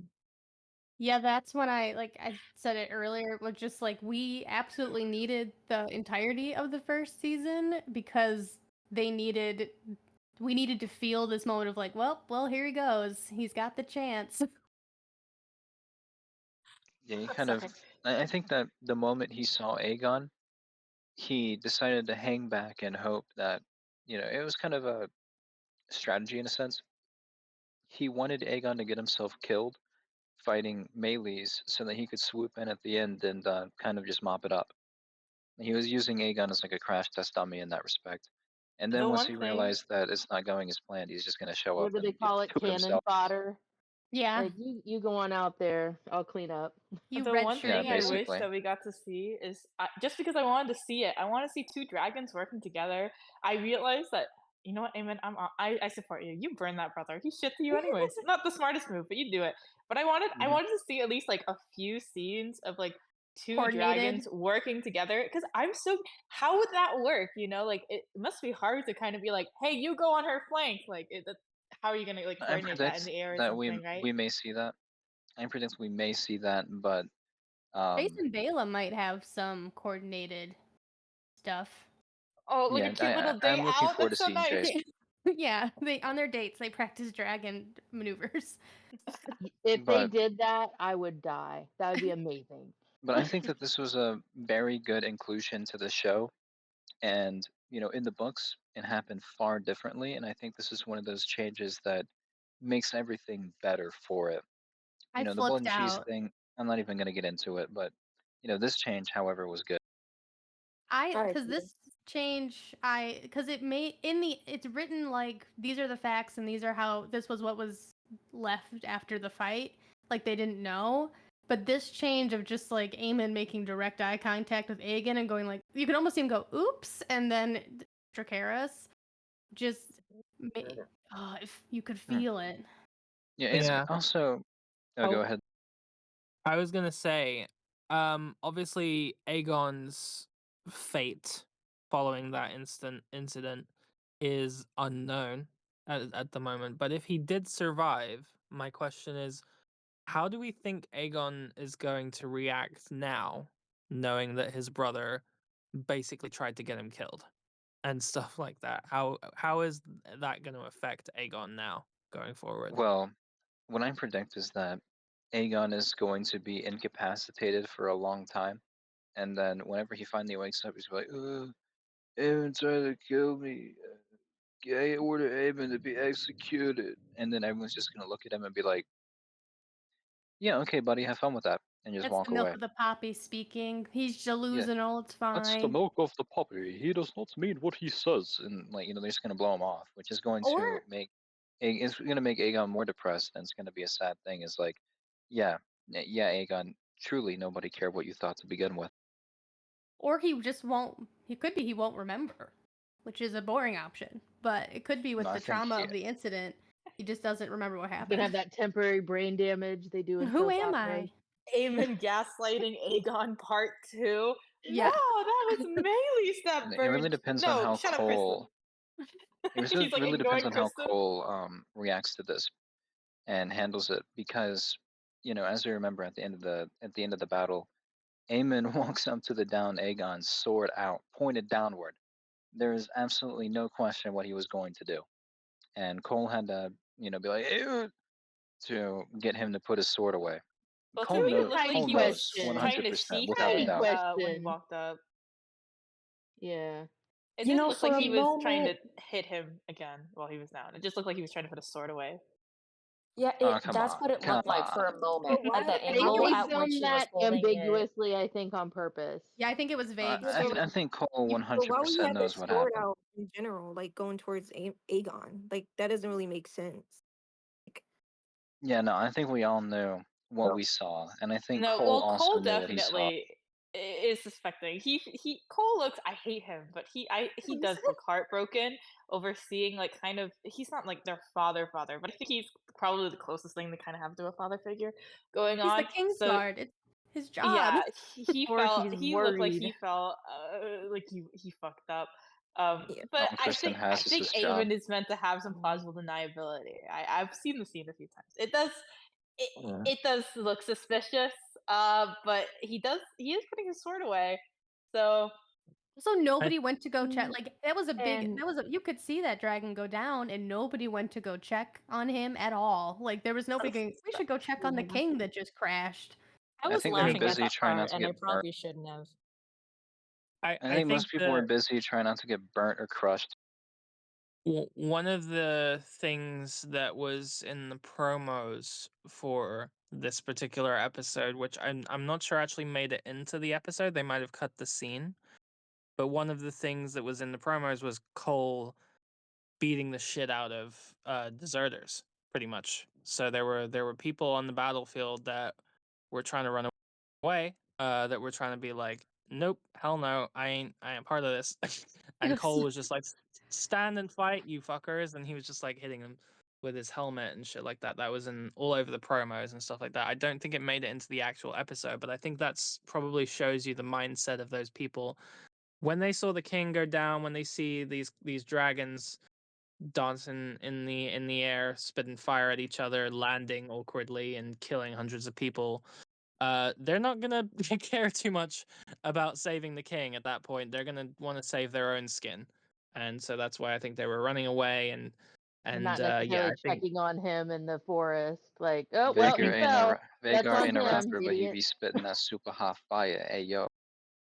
it's it's every man for himself at that point, I think, and only Cole was really thinking about Aegon at that moment, I think. So yeah, it's really interesting to see, but obviously then we have the big dragon fight, the dragons dancing. What did we think of that? I think it's only the second time that we've seen dragons going at it on screen, and I mean, to be honest, it's kind of the first time, seeing as how dark it was in Game of Thrones season 8 and stuff like that. So what did we think of Meleys and Vagar going at it? Oh, I Vagar like just that. I think grabbing Meleys is crazy to me. She just grabbed her. Meleys is she her? Just Yeah, grabbed Meleys is Meleys and just like right. held her there. That I was like, okay, damn, you're kind of terrifying, Vagar. What Well, a I think that crocodile. the fight, especially between Sunfire and Meleys, that was really good because we saw what dragons fighting dragons really is. It's not like cinematic, at least in the sense of it's not like they're like it's like an elegant fight where they're like blowing fire at one another. Like no, they like crash into each other and they're like clawing each other to death, like biting each other. It was a very brutal thing to see, and then we see them bleeding and shit, and like how that impacts the people on the ground. So it adds a layer of realism to it. I like that fight. Sunfire screaming was really It was so Sunfire screaming That sad. was was really sad. sad. Yeah. It was actually He just sad. thought he probably thought he was just That's going for a terrible. joyride. Long time no see, Aegon. Oh, you want to go out? Okay. And we're going out. Yeah, Yeah, Aegon just like stretching my got drunk and like wings. literally crashed out.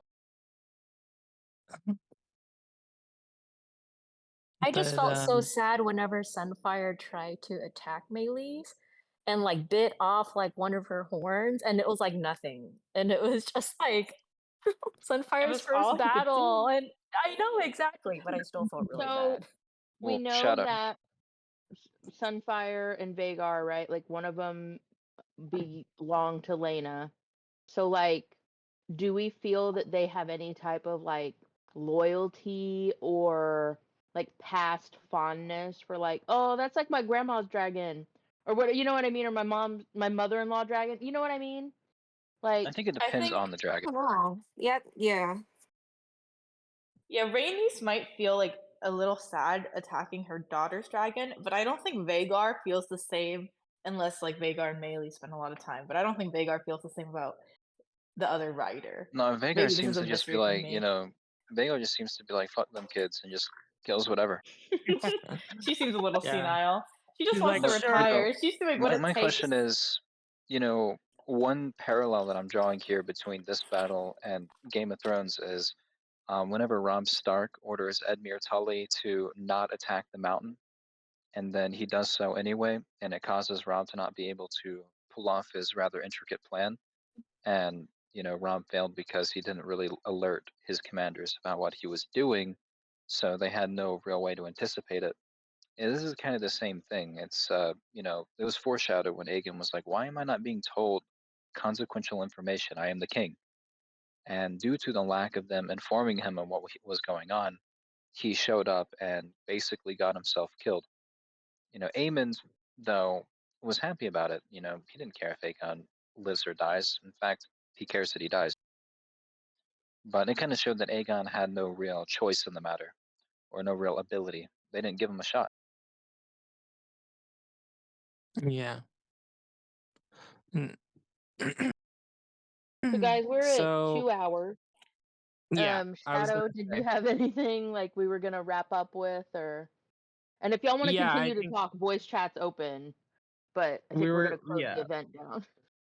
yeah, we were gonna. I think we've let it run about 5 minutes too long. But it's all good. I mean, I think we did start a little bit late anyway. So yeah, I mean, I think closing thoughts, closing remarks on the episode. I think one thing I will point out is that this is currently and probably likely to stay that way for a while, by far the highest rated episode of House of the Dragon on IMDb.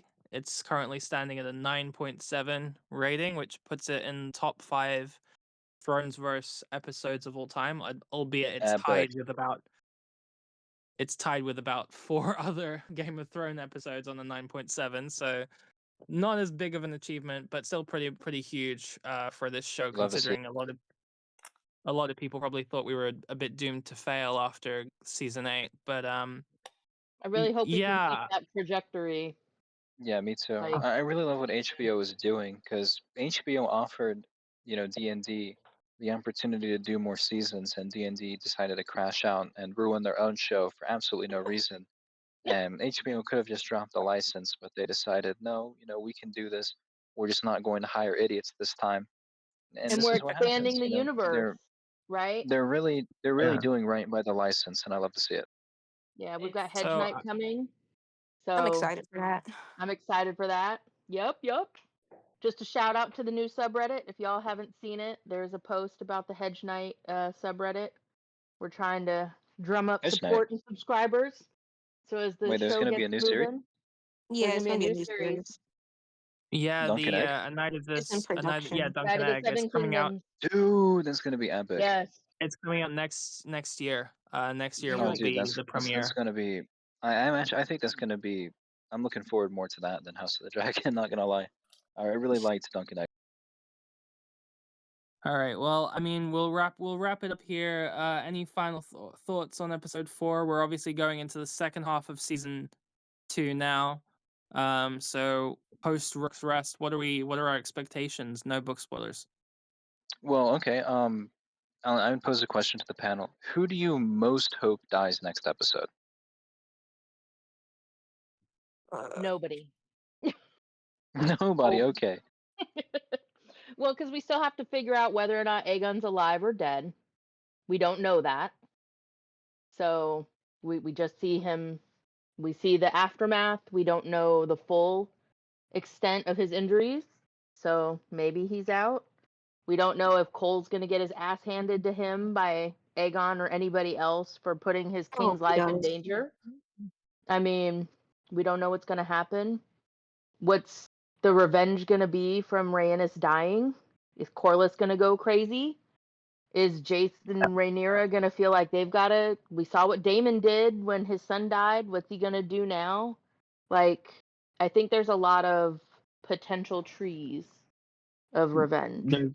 There's a lot left on the table. There's a lot of potential ways that this could all go. Obviously, Daemon still on acid. in Harrenhal, so he's kind of out of commission. You've got like Corliss reeling from the news, which he's probably going to get next episode, which is going to be heartbreaking to watch.